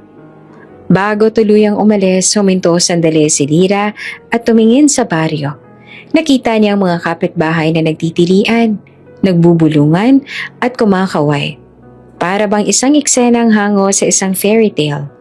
Mula sa simpleng katulong, ngayon sinusundo ng 5 helicopters ng isang bilyonaryo. Pag-angat ng mga makina, umalingaw-ngaw ang sigawan at palakpakan ng buong baryo.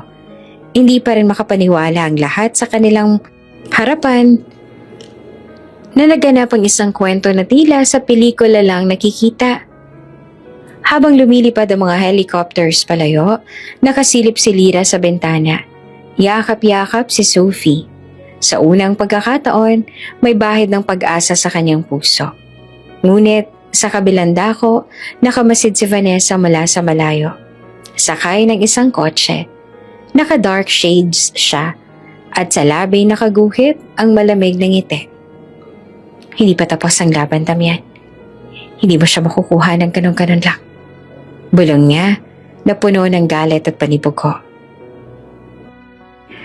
Paglapag ng mga helicopter sa malawak na hardin ng mansyon, parang malaking selebrasyon ang bumungad sa pamilya ni Lira. May mga nakahilera pang kasambahay at gwardya, handang sumalubong. Ang malalaking pinto ng mansyon ay dahan-dahang bumukas. Tila ba nagsasaad na may bagong kabanatang magsisimula. Si Sophie ang pinakaunang bumaba. Nakangiti siya habang mahigpit na hawak ang kamay ni Lira. Yaya, ito na yung bahay natin. Welcome home. Kasunod nilang bumaba ang pamilya ni Lira. Kinakabahan, hindi alam kung saan titingin. Sanay silang sa kubong gawa sa kawayan kaya't ang makapasok sa napakalaking mansyon na may kristal na chandelier at marmol na sahig ay halos hindi nila mawari. Diyos ko, bulong ng ina ni Lira, hawak ang dibdib. Para akong nananaginip. Sa loob naghihintay si Damian, nakaayos at seryoso ang muka. Tinapik nila ang balikat ni Lira bago humarap sa lahat.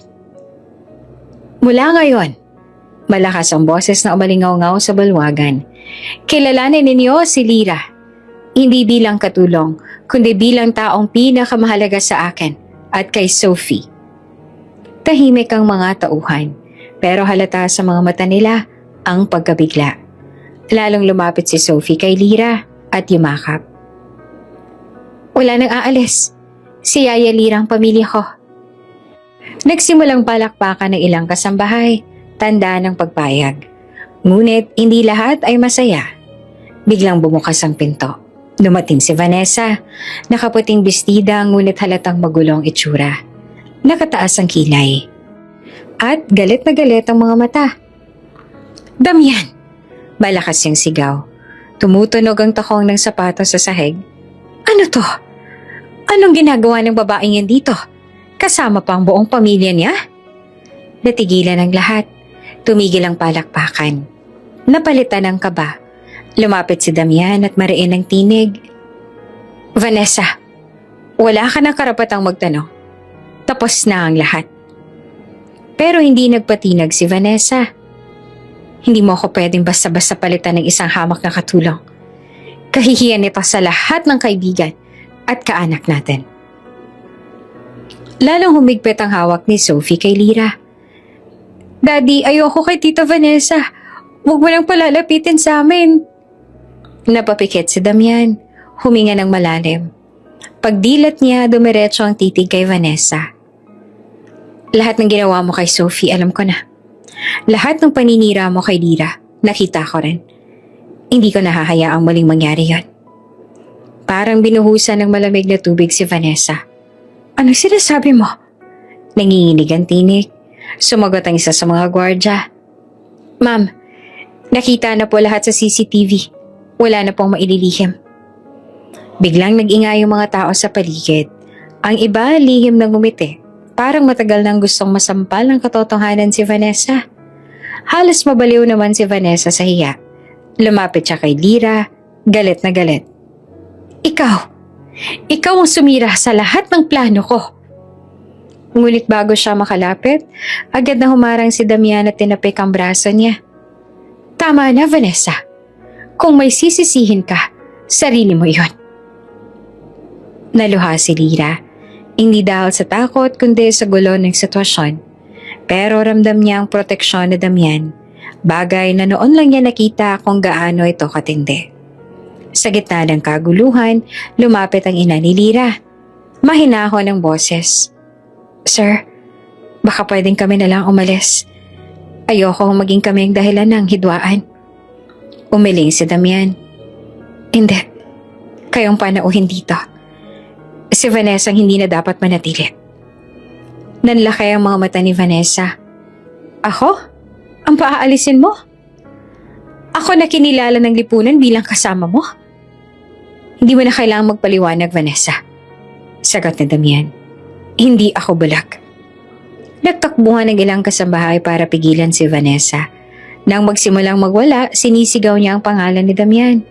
Humihingi ng isa pang pagkakataon. Ngunit matatag ang lalaki. Hindi na nagpakita ng awa. Wala ka nang babalikan, Vanessa. Simula ngayon, hindi ka na bahagi ng buhay namin. Umiyak si Sophie, ngunit hindi dahil sa lungkot. Bagos dahil sa ginawa. Yumakap siya kay Lira. Halos ayaw niyang bumitaw. Finally, Yaya, wala na si Tita. Hindi na ako masasaktan. Pagkatapos ng tensyon, muling nagsalita si Damian. Simula ngayon, ang mansyong ito ay tahanan ni Lira at ang pamilya niya. Respeto at pagkalinga ang dapat ibigay ninyo sa kanila. Isa-isang yumuko ang mga tauhan, tanda ng pagsang-ayon. Ang ina ni Lira halos maiyak. Hindi ko ay nakalang darating ang araw na to, Damian. Salamat at pinandigan mo ang anak ko. Tumingin si Damian kay Lira. Dapat lang. Mula nang nakilala ko siya, unti-unti kong naiintindihan kung ano ang ibig sabihin ng pamilya. At ngayon, wala na makakapigil sa akin na ipaglaban siya. Nang naglalakad sila papasok sa loob ng mansyon, naramdaman ni Lira ang magkahalong kaba at tuwa. Sa kabila ng lahat ng pagsubok, naroon na sila sa lugar na minsang tila imposible. Ngunit sa kabilang dulo ng bulwagan, dumungaw si Vanessa. Hawak ng 2 gwardya. Galit na galit pa rin ang mga mata. Tila ba nangakong hindi matatapos doon ng lahat. At sa isip ni Lira, alam niyang hindi pa tapos ang laban. Ngunit ngayong kasama na nila si Damian at si Sophie, handa siyang harapin ang kahit anong bagyo. Tahimik ang gabi sa mansyon. Ang buong pamilya ni Lira ay nasa malaking dining hall kasama sina Damian at Sophie. Sa gitna ng mesa ay nakahain ng mga pagkaing hindi nila inaakalang matitikman. Steak, pasta, mga prutas na nakaayon sa parang pang-fiesta. Subalit higit pa sa pagkain, dama ni Lira ang init ng pagtanggap sa kanila. Kahit may ilang tauhan pa rin hindi makapaniwala sa nangyayari. Habang kumakain, napansin ng lahat na tila may mabigat na iniisip si Damian. Hindi siya tulad ng dati na puro negosyo ang laman ng isip. Ngayon, nakatitig siya kay Lira, na abala naman sa pagtulong kay Sophie na maghiwa ng karne. Lira, mahinahon niyang wika. Pwede ba tayong mag-usap pagkatapos nito? Nagtaka si Lira ngunit tumango. Sige po, Sir Damian. Pagkatapos ng hapunan, dinala ni Damian ang lahat sa malawak na hardin sa likod ng mansyon. Ang mga ilaw na nakapalibot sa mga puno ay kumikislap, tila ba nagsasayaw sa ilalim ng bituin.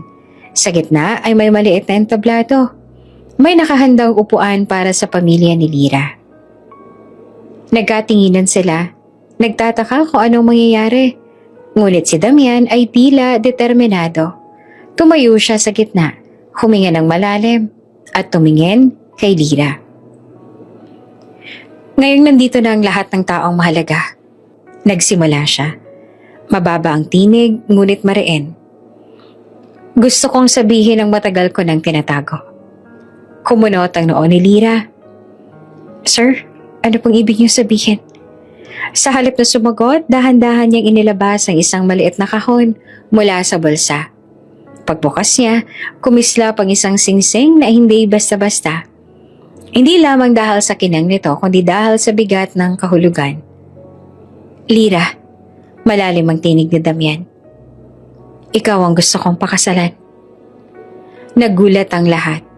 Nabitiwan pa ang kapatid ni Lira, ang basong hawak niya. Ang kanyang ina ay napakapit sa dibdib, parang hindi makapaniwala. Si Lira naman ay natigilan. Para siyang tinamaan ng malakas na hangin na hindi makuha ang tamang hinga. Sir? Ako? Halos pabulong ang tanong niya, puno ng pagdududa. Hindi ako nagbibiro, tugon ni Damian. Diretso ang tingin sa kanya. Matagal ko nang nakikita kung paano mong minahal si Sophie. Kung paano mong tinaya ang sarili mong kaligtasan para sa kanya. At doon ko napagtanto. Ikaw ang babaeng gusto kong makasama habang buhay. Tumulo ang luha sa mga mata ni Sophie. Tumakbo siya papunta kay Lira at mahigpit na niyakap ito. Please, mommy ka na namin. Umiiyak niyang wika. Ayoko mawala ka ulit. Natigilan si Lira. Ang puso niya ay humahampas ng napakalakas sa dibdib. Sa isang iglap, bumalik sa isip niya ang lahat ng pinagdaanan. Ang mga pang-aapi ni Vanessa, ang mga pagkakataong halos mawalan siya ng trabaho, at ang mga gabing umiiyak si Sophie sa kanyang kanduman. Ngayon, narito siya.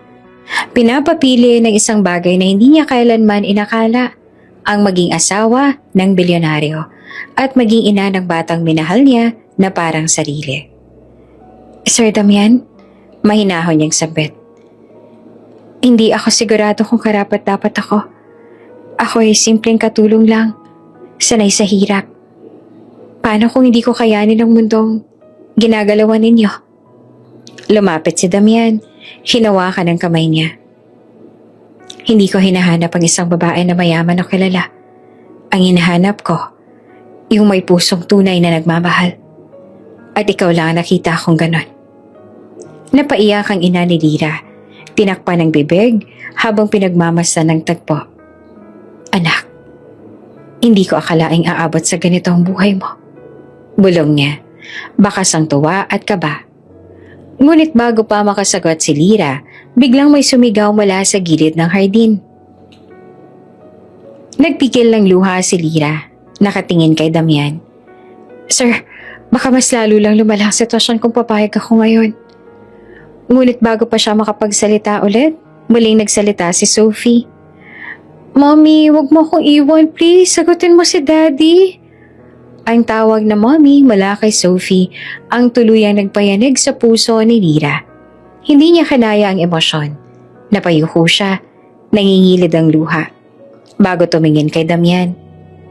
Sir Damian, hindi ko pa alam kung kaya kong tanggapin agad pero isang bagay lang sigurado. Hindi ko iiwan si Sophie. Nakangiti si Damian. Tila ba sapat na ang sagot na iyon? Hindi kita mamadaliin. Ngunit tandaan mo, Lira, handa akong maghintay hanggang sa panahon na maging handa ka. Umalingaw-ngawang bulungan ang lahat. Ang ilan ay natuwa. Ang iba naman ay hindi pa rin makapaniwala. Ngunit isa lang malinaw. Hindi na ordinaryong yaya si Lira, kundi isang babaeng nagkaroon ng puwang sa puso ng bilyonaryo at ng kanyang anak. Habang unti-unting naglaho ang kaguluhan, nananatiling nakaupo si Lira. Hawak ang kamay ni Sophie. Sa kanyang isip, isang tanong ang paulit-ulit. Handa na ba talaga siyang tanggapin ang bagong buhay? Nakaakibat ng pag-ibig na Damian? At sa ilalim ng mga bituin, nagsimula ang panibagong kabanata. Hindi pa kompleto, ngunit malinaw na patungo sa isang mas matibay na bukas. Makalipas ang ilang araw matapos ang kaguluhan sa hardin, unti-unti nang nagiging payapa ang takbo ng mansyon. Ngunit sa kabila ng katahimikan, may banta palang nagtatago sa dilim. Si Vanessa, sa halip na magpakumbaba, ay nagplano ng mas mabigat na paghihigante. Sa isang lumang warehouse sa labas ng lungsod, nakaupo siya sa harap ng mesa. Nakapalibot ang ilang lalaki na halatang hindi basta-basta. Gusto ko ang batang yon. Malamig niyang utos. Si Sophie, kapag nasa akin siya, sigurado akong luluhod si Damian at iiwan niya ang babaeng yon. Nagkatinginan ng mga lalaki, ngunit wala ni isang tumanggi. Malaki ang perang ipinangako ni Vanessa kapalit ng kanilang serbisyo. Kinabukasan, naglaro si Sophie sa hardin kasama ang ilang bantay. Hindi niya alam na sa labas ng pader ay may mga matang nakamasid. Tahimik na lumapit ang isang van at bago pa man makaporma ang gwardya, mabilis na bumaba ang mga lalaki. Armado ng panyo na may pampatulog. Ay! Sigaw ng gwardya, ngunit agad siyang napabagsak. Sa ilang segundo, nahila na si Sophie. Pilit na isinakay sa sasakyan. Mabuti na lang at nandoon si Lira. Pagkarinig ng iyak ng bata, dali-dali siyang tumakbo. Walang takot na humarang sa harap ng van. Hinawakan niya si Sophie at buong lakas na hinila pababa. Walang makakakuha sa kanya, hanggat ako ang kasama niya. Mariin niyang sigaw. Isang lalaki ang nagtangkang agawin si Sophie mula sa bisig ni Lira. Ngunit mabilis siyang tinadyakan ito. Isa pang lumapit at sinubukang hatakin ang kanyang braso. Ngunit kinagat niya ito. Kahit dumugo ang labi niya sa pagkadulas. Ang mahalaga, hindi niya mabitawan ang bata. Mommy, natatakot ako. Iyak ni Sophie, nakayakap ng mahigpit. Huwag kang bibitaw, anak. Hindi kita iiwan. Bulong ni Lira, habang pilit na nilalabanan ng mga kamay na umaagaw. 2, 3, hanggang 4 na kalalakihan ang sabay-sabay na sumugod. Sinubukan nilang paluhurin siya pero hindi siya umatras. Gumamit siya ng lahat ng lakas, mga palad, siko at tuhod para ipagtanggol si Sophie. Ngunit sa dami ng kalaban, unti-unti siyang napapaatras. Halos bumigay ang katawan niya. Ngunit nananatiling mahigpit ang yakap niya sa bata. At sa pinakamapanganib na sandali, dumating si Damian. Kasama niya ang dagdag ng mga gwardya. Lira! Malakas ang sigaw. Galit na galit ang tinig. Nagkagulo ang mga tauhan ni Vanessa nang makitang paparating ng mga armadong bantay. Ilan sa kanilang mabilis na nagtakbuhan, ngunit ang iba ay nakipaglaban pa rin. Si Damian mismo ang sumugod sa lalaking pilit na humihila kay Lira. Isang malakas na suntok ang pinakawalan niya. Dahilan para bumagsak ito kaagad. Hinawakan niya si Lira sa balikat. Ayos ka lang ba? Hingal na hingal naman si Lira. Nanginginig sa pagod. Ngunit hindi niya binitiwan si Sophie kahit saglit. Basta't ligtas siya, ayos lang ako. Ngunit hindi pa tapos ang lahat. Sa malayo, lumitaw si Vanessa. Nakamasid habang nagkakagulo. Ang mukha niya ay puno ng galit at pagkadismaya. "Hindi niyo ako malalampasan!" sigaw niya. "Kung hindi mapupunta sa akin si Damian, sisiguraduhin kong wala ring makakakuha sa kanya." Hinugot niya ang baril mula sa bag at mabilis na tinutok iyon kay Lyra. Nagulat ang lahat. "Vanessa, wag!" sigaw ni Damian. Sabay hakbang paharap para hadlangan. Ngunit mabilis na tumayo si Lyra. Hinarap si Vanessa habang mahigpit pa ring hawak si Sophie. "Kung ako ang target mo, ako na lang. Huwag mong idamay ang bata." Nanginginig ang kamay ni Vanessa sa hawak na barel. Ngunit bago pa niya makalabit ang gatilyo, rumagasa ang mga gwardya at pinigilan siya. Bumagsak ang baril sa lupa. At halos kalad ka rin siya palayo habang nagwawala at sumisigaw. "Hindi ako papayag na talunin ng isang hamak na yaya," hagulgol niya, bago tuluyang dalhin ng mga pulis. Sa gitna ng kaguluhan na paupo si Lyra sa damuhan, yakap pa rin si Sophie, na ngayon ay humihikbi. Dumating si Damian at mabilis na yumuko at niyakap silang dalawa. "Salamat, Lyra," bulong niya. Bakas ang pangungutya sa sarili. "Kung wala ka, baka nawala na siya sa akin. Pati ako." Tumingin si Lyra, pawisan at sugatan. Ngunit nananatiling matatag. "Hindi ko hahayaan na mangyari yon. Mahal ko si Sophie, na parang sarili kong anak." Doon tuluyang bumigay ang emosyon ni Damian. Napaluha siya habang mahigpit na yakap sina Lyra at Sophie. "Wala na makakahiwalay sa atin. Hindi na muli." Kinagabihan, muling naging payapa ang mansyon. Matapos madala sa kulungan si Vanessa at ang mga tauhan nito, si Sophie nakahiga sa kama. Mahimbing na natutulog sa tabi ni Lyra. Si Damian nakaupo malapit. Hindi inaalis ang tingin sa kanila. Ang imaheng iyon, isang batang ligtas at isang babaeng handang magsakripisyo, ang nagpatibay sa kanyang pasya. Hindi niya nahahayaang mawala pa si Lyra sa buhay nila. Mabilis na kumalat ang balita tungkol sa tangkang pagdukot kay Sophie. Lahat ng istasyon ng radyo, telebisyon at pahayagan ay halos sabay-sabay na nagulat. Ang pangalan ni Vanessa ay naging laman ng mga headline. Hindi bilang fiancé ng isang kilalang bilyonaryo, kundi bilang isang babaeng tinangka ang buhay ng isang bata. Kinabukasan, isang malaking press conference ay nihanda ni Damian. Puno ng bulwagan ng mga mamamahayag, mga kamera at mga tagahanga ng pamilya. Naghihintay silang lahat ng pahayag mula mismo sa bibig ng bilyonaryo. Pagpasok ni Damian sa entablado, kasunod ni Lyra at ni Sophie, agad na umalingaw-ngaw ang flash ng kamera. Nakasuot siya ng simpleng itim na suit, seryosong ekspresyon. Ngunit may bakas ng determinasyon sa kanyang mga mata. Naupo si Lyra sa gilid kasama si Sophie. Mahigpit ang kapit ng bata sa kamay niya. Kahit kinakabahan, pinanatili ni Lyra ang kanyang lakas na pagkatao. Payak, ngunit may dangal. Tumango si Damian sa podium at huminga ng malalim bago nagsimula. "Magandang araw sa inyong lahat. Alam kong maraming nagtataka sa nangyari kagabi at sa tunay na estado ng aming pamilya. Panahon na para tapusin kong lahat ng spekulasyon at magsabi ng totoo." Tahimik ang buong silid. Bawat isa'y nakikinig. "Una sa lahat," pagpapatuloy niya, "ang batang si Sophie, ang pinakamahalagang bahagi ng buhay ko. At hindi ko mapapatawad ang sinumang susubok na saktan siya. Ang tangkang pagdukot ay hindi gawa ng kung sino lang, kundi ng taong dati kong minahal at ipinakilala sa inyo bilang fiancé, si Vanessa." Nagbulungan ng mga tao, agad na itinaas ang mga kamera. "Matagal na akong niloko ni Vanessa.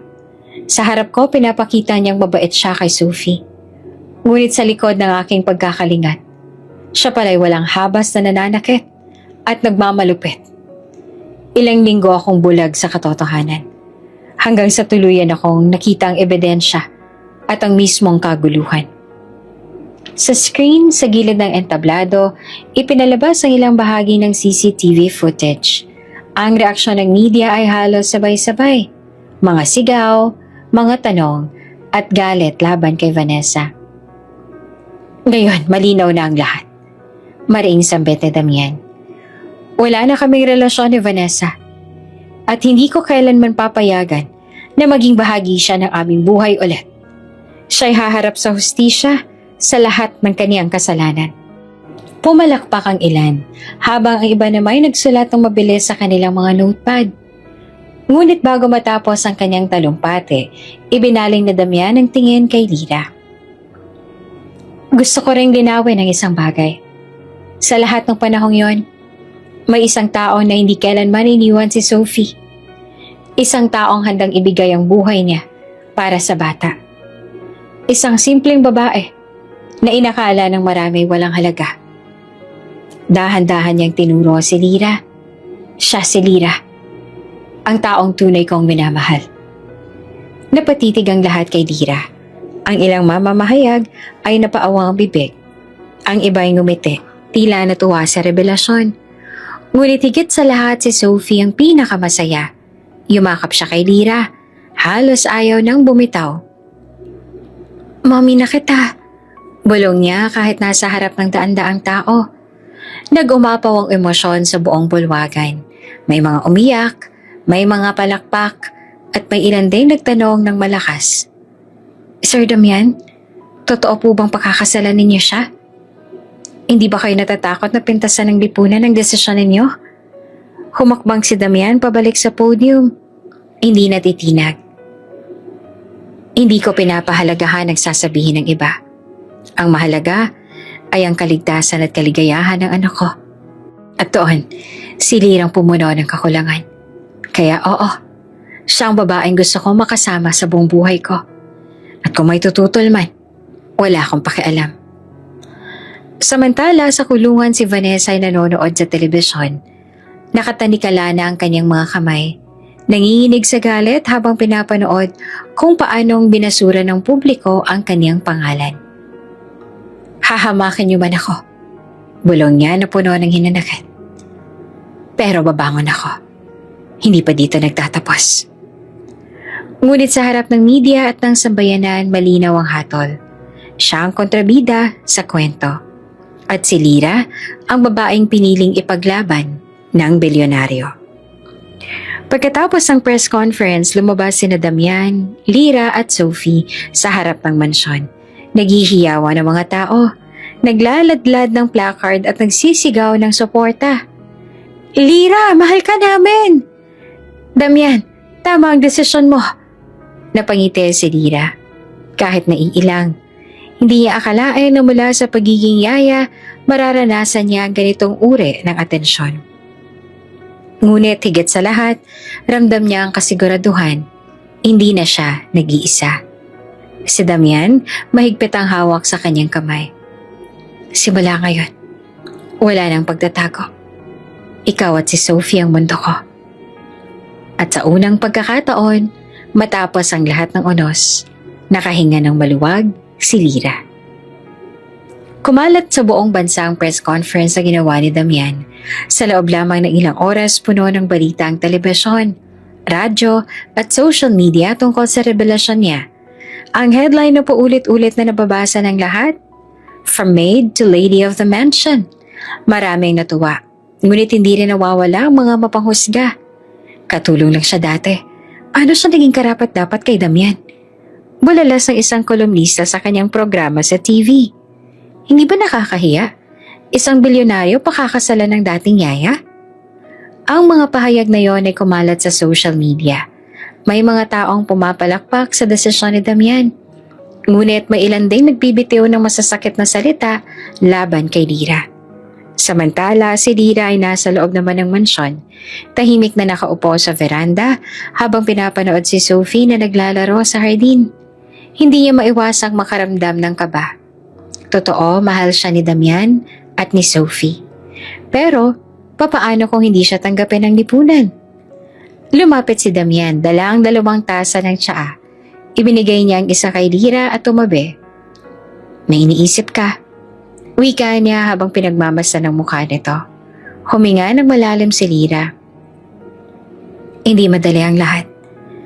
Alam kong maraming kumukot siya sa akin. Kahit saan ako tumingin, may nagsasabing hindi ako bagay sa'yo. Hinawakan ni Damian ang kanyang kamay. Wala akong pakialam sa sinasabi nila. Ang mahalaga, kasama ka namin ni Sophie. At kung may hahamak man sa'yo, ako mismo ang lalaban.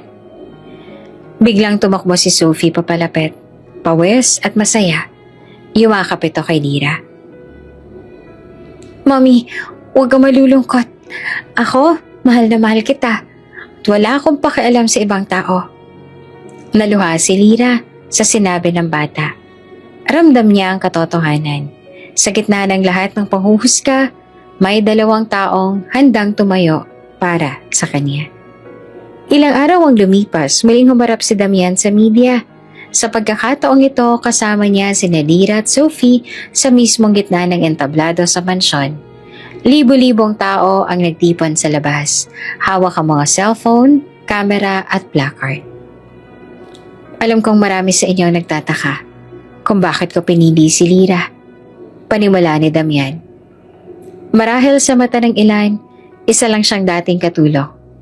Pero sa mata ko at ng anak ko, siya ang babaeng nagligtas at nagmahal ng higit pa sa sarili niya.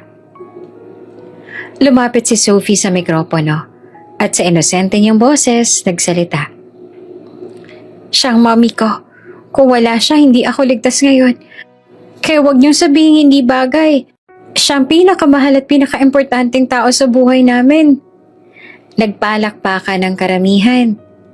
Maraming mata ang naiyak. Lalo na ang mga nanay at tatay na naroon. Kinabukasan, iba na ang tono ng mga pahayagan. True love knows no status. Damian defends Lyra. She is the woman I love. At home with the new lady of the mansion.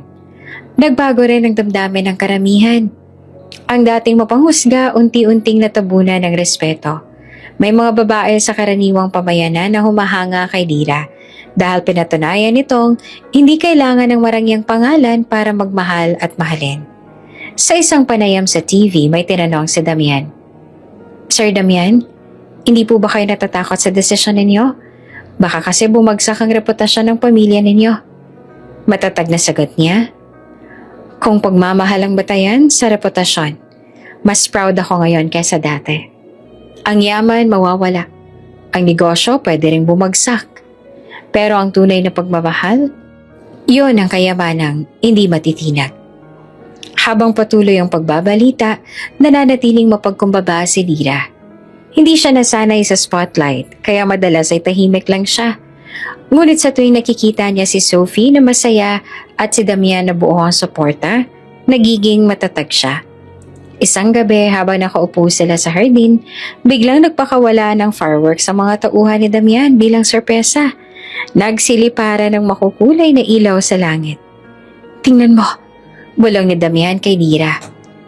Lahat ng to, hindi kasing ganda ng presensya mo sa buhay namin. Napangiti si Lyra. Halos hindi siya makapaniwala na ang isang simpleng babae tulad niya ay minahal ng ganito. Sa huli, kahit may ilan pa ring mapanghusga, mas lumakas ang tinig ng mga sumusuporta. Mula sa mga ordinaryong tao hanggang sa ilang kilalang personalidad.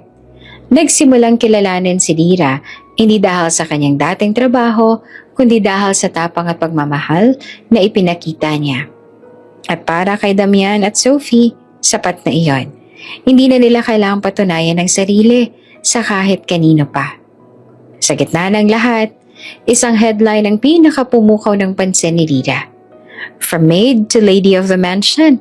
A story of love, courage, and family. At doon niya naramdaman na tuluyan na siyang tinanggap. Hindi lamang ng pamilya ni Damian kundi pati na rin ng mundo. Isang umaga na tila hinabi ng mga bituin ang nagbukas sa buhay ni Lyra. Sa pinili nilang simbahan, nagtipo ng mga kilala at malalapit na tao sa pamilya ni Damian. Puno ng bulaklak ang bawat sulok, rosas, lirio at puting orkidya ang nagbigay ng halimuyak at ganda. Sa bawat hakbang ng mga bisitang pumapasok, ramdam ang inaabangang kasal ng taon. Ang kasal ng isang bilyonaryo at ng babaeng minsang tinawag lang na katulong. Sa isang silid na puno ng salamin at ilaw, nakaupo naman si Lira. Habang inaayusan ng mga estilista, suot niya ang isang gown na gawa ng sikat na designer. Puting-puti at may mahahabang beads na kumikislap sa bawat galaw at kortinang tila dumadaloy hanggang sahig. Habang tinitigtigan ang sarili sa salamin, hindi niya mapigilan ang pagtulo ng luha. Hindi ko inakala na mangyayari ito. Mahina niyang sambit. Lumapit si Sophie, nakasuot ng cute na gown para sa kanyang role bilang flower girl. May dala itong maliit na korona ng bulaklak na siya mismo ang pumili. "Mommy," sabi ng bata. Tinawag siyang ganon ng walang alinlangan. "Ang ganda-ganda mo, para kang prinsesa." Napatawa si Lira at niyakap ang bata. "Ikaw din, Sophie. Ikaw ang pinakamagandang flower girl sa buong mundo." Samantala, si Damian naman ay nasa kabilang silid. Tinutulungan ng kanyang best man na ayusin ang tuxedo. Hindi na bago sa kanyang mga mamahaling kasuotan. Ngunit, ngayong araw, kakaiba ang tibok ng kanyang dibdib. Habang inaayos ang korbata, napahinto siya. "Handang-handa ka na ba?" tanong ng kaibigan. Ngumiti naman si Damian, pero may bakas ng kaba. "Handa. Matagal na akong handa. Noon pa man, nang una ko makita kung paano niyakap ni Lira si Sophie, doon ko naisip, ito na ang babaeng hindi ko pakakawalan." Nagsimulang tumugtog ang musika. Naghintay si Damian sa unahan ng altar. Matikas, ngunit halatang kinikilig habang nakapako ang mata sa pintuang bubukas.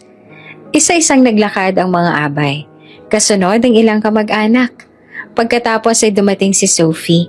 May dalang maliit na basket ng petals. Habang naglalakad, pasiglang kinakalat ng bata ang mga bulaklak sa aisle. Ngunit bago pa makarating sa unahan, tumigil siya at naluha. Tumakbo ito palapit kay Damian at bumulong. "Daddy, hindi ko mapigilang umiyak. Ang saya-saya ko." Pinunasan ni Damian ang luha ng anak. "Huwag kang mag-alala, Sophie. Mas lalo ka pang iiyak mamaya kasi magiging buo na tayo." Nagpatuloy ang musika at sa wakas, bumukas ang pinto. Pumasok si Lira, nakaalalay ang isa sa kanyang mga kapatid. Lahat ng matay na pako sa kanya. Ang dating babaeng tahimik lang sa likod ng mansyon, ngayon nakatayo na bilang reyna ng sandaling iyon. Ang bawat takbang niya ay parang mabagal na sayaw na nakaukit sa alaala ng lahat ng nakasaksi. Si Damian hindi na nakapigil. Napaluha siya habang pinagmamasan ng kanyang magiging asawa. Nang magtagpo ang kanilang mga mata, ngumiti si Lira. At doon niya naunawaan na tama ang kanyang desisyon. Hindi kayamanan ang nagbuklod sa kanila, kundi isang puso na handang mag-alaga at magmahal. Nang dumating sila sa altar, nagsimula ang pare. Tahimik ang lahat. Tanging boses lamang ng pare at mahinang musika ang umaalingaw-ngaw. Dumating ang sandaling magsalita si Damian. Hawak niyang kamay ni Lira. Mariing tinitigan ang mga mata nito. "Lira, mula nang dumating ka sa buhay namin, binago mo ang lahat. Hindi pera ang nakita ko sa'yo, kundi puso. Isang pusong handang ipaglaban ng anak ko, kahit buhay mo pa ang kapalit. Simula ngayon, ako naman ang mangangako na ipagtatanggol ka, iingatan ka, at mamahalin ka habang buhay." Nang marinig iyon, muling bumuhos ang luha ni Lira. Hindi dahil sa kaba, kundi dahil sa sobrang tuwa. Sagot niya, nanginginig ang boses. "Damian, hindi ko inakalang may lugar pa ako sa isang mundo na tulad nito. Pero ipinakita mo sa akin na mahalaga ako. Hindi bilang katulong, hindi bilang yaya, kundi bilang taong minahal mo. Pangako, aalagaan ko kayo ni Sophie. Hindi dahil kailangan, kundi dahil mahal ko kayo." Pagdating sa bahagi ng singsingan, si Sophie ang nag-abot. Nanginginig ang kamay ng bata habang pinapasa ang maliit na kahon kay Damian. "Daddy, ingatan niyo si Mommy ha?" Bulong nito. Ikinatawa ng lahat ng naroon. Isinuot ni Damian ang singsing kay Lyra. Kasunod ay isinukpit din ni Lyra ang singsing sa kanya. At ngayon, sabi ng pare, idinedeklara ko kayong mag-asawa. Pwede mo nang halikan ang iyong bride. Walang alinlangan, hinawakan ni Damian ang mukha ni Lyra at hinalikan ito ng buong pagmamahal. Tumindig ang mga tao, nagsigawan at nagpalakpakan. Si Sophie nasa tabi nila, umiiyak habang sumisigaw. Yehey! May mommy na ako! Sa pagtunog ng kampana ng simbahan, lumabas sila bilang bagong kasal. Sa labas, naghihintay ang daan-daang tao. Mga kaibigan, mga empleyado, at maging mga taong minsan ay nagdududa kay Lyra. Ngunit ngayong nakita nilang totoo ang pagmamahalan, isa-isang nagbigay ng pagbate. Habang umaakyat sila sa sasakyan, biglang kumalat sa ere ang makulay na lobo at confetti. Pinagmasdan ni Lyra ang paligid at napangiti. Noon, siya'y simpleng babae lamang na umaasa sa maliit na sahod bilang katulong. Ngayon, siya'y asawa na ng taong minahal niya at ina ng batang itinuring na kanya. Sa gabi, isang engrandeng pagtitipon ang naganap sa mansyon. May banda, may sayawan, at punong-puno ng ilaw ang hardin. Ngunit sa gitna ng lahat, iisa lamang ang mahalaga kay Lyra, ang pamilya na nasa tabi niya. Nang magdakad sila ni Damian sa gitna ng dance floor, bulong ng lalaki. Simula ngayon, wala nang makakapaghiwalay sa atin. Niyakap siya ni Lyra at sa kanyang isip, iisang bagay lang ang malinaw. Ito ang simula ng isang bagong yugto. Ang yugto kung saan wala na siyang kailangang ikubli sapagkat tinanggap na siya ng buo. At sa tabi nila, si Sophie naman ay masayang umiikot. Hawak ang basket na kanina'y puno ng petals. Umiiyak pa rin siya. Hindi dahil malungkot, kundi dahil sa wakas, kompleto na ang kaniyang pamilya. 3 taon ang lumipas sa malawak na hardin ng mansyon, masayang naglalaro ang 2 bata. Si Sophie na ngayon ay 8 taong gulang na at ang maliliit na batang lalaki na halos 3 taong gulang, anak ni Damian at Lyra. Ang tawag nila rito ay si Lucas at tulad ng kaniyang ate, makulit, masiyahin at busilak ang puso. Mommy, tingnan mo! Ang taas ng kastilyo namin! Sigaw ni Sophie habang nakatayong proud sa sandcastle na ginawa nilang magkapatid. Nakangiti si Lyra habang nakaupo sa isang swing, pinagmamasa ng 2. Lumapit si Damian, bitbit ang tray ng juice at ilang sandwich. Di ka pa rin nagbabago, biro niya. Kapag nakatingin ka sa kanila para ka nawawala sa sarili. Paano ba naman? Sagot ni Lyra habang inaabot ang baso. Ito ang mga araw na ipinagdarasal ko noon. Noon, na hindi ko alam kung may lugar ako sa buhay nila. Ngunit ngayon, narito ako, kasama kayo. Umupo si Damian sa tabi niya, nakayakap sa balikat niya.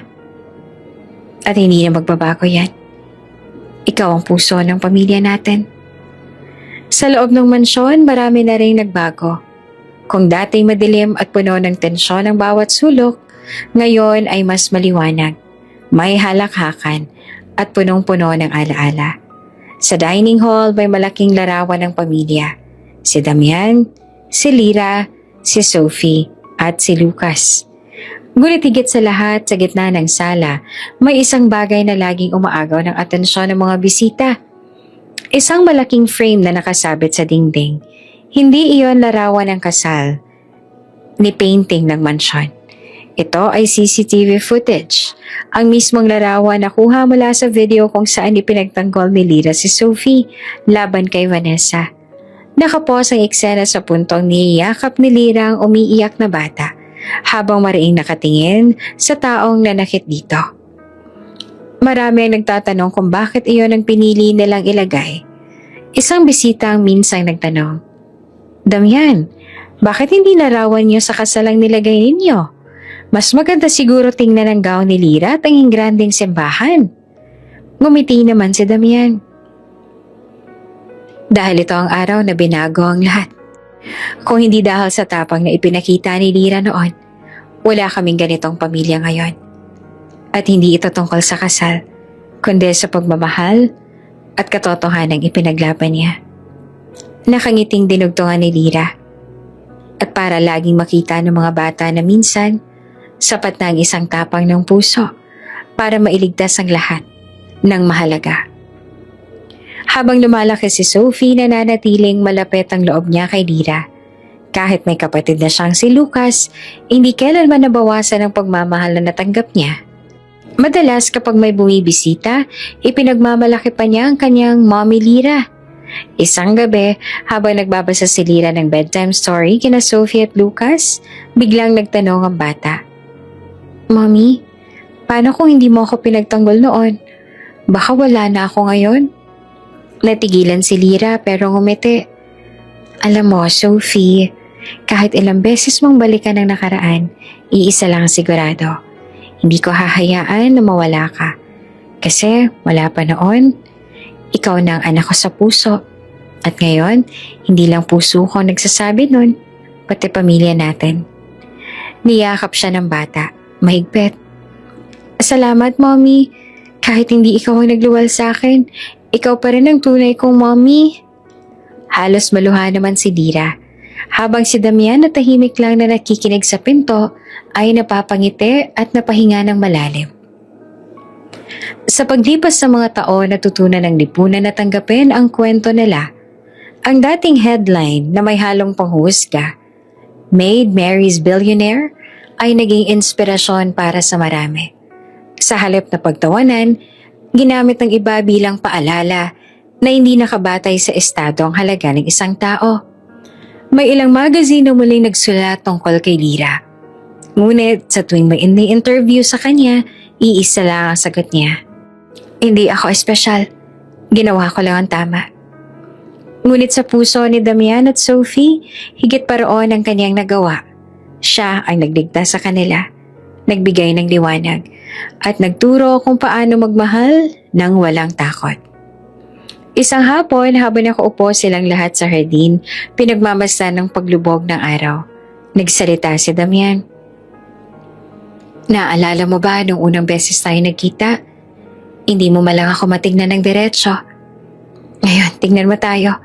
May 2 anak, may tahanan, at may pagmamahalang hindi matitinag. Ngumiti si Lira. Hindi perang nakita ko sa'yo noon, Damian. Nakita ko ang ama na handang gawin ang lahat para sa anak niya. At doon ko nalaman, kahit gaano kayaman ang mundo mo, kailangan mo pa rin ng isang taong magmamahal ng totoo. Nagpatianod sa hangin ang kanilang tawanan, kasabay ng halakhak na Sophie at Lucas na nagtatakbuhan sa damuhan. Sa dulo ng lahat, malinaw ang larawan ng kanilang buhay. Isang pamilya na buo, hindi dahil sa pangalan, kundi dahil sa kayamanan. Kundi dahil sa tapang, pagmamahal, at tiwala. At sa bawat pagkakataon na napapatingin sila sa naka-frame na CCTV footage, paulit-ulit nilang naaalala. Iyon ang araw na nagligtas sa kanila mula sa kasinungalingan. At iyon din ang araw na nagsimula ang kanilang tunay na pamilya. At habang muling bumabagsak ang hapon at dumilim ang paligid, mas maliwanag kesa kailanman ang apoy ng pagmamahalan sa loob ng kanilang tahanan. Bago ka pa lang sa channel neto, ibang kwento ni Ate Jane, istorya mo, ikwento ko. Huwag kalimutang pindutin ang notification bell at subscribe button.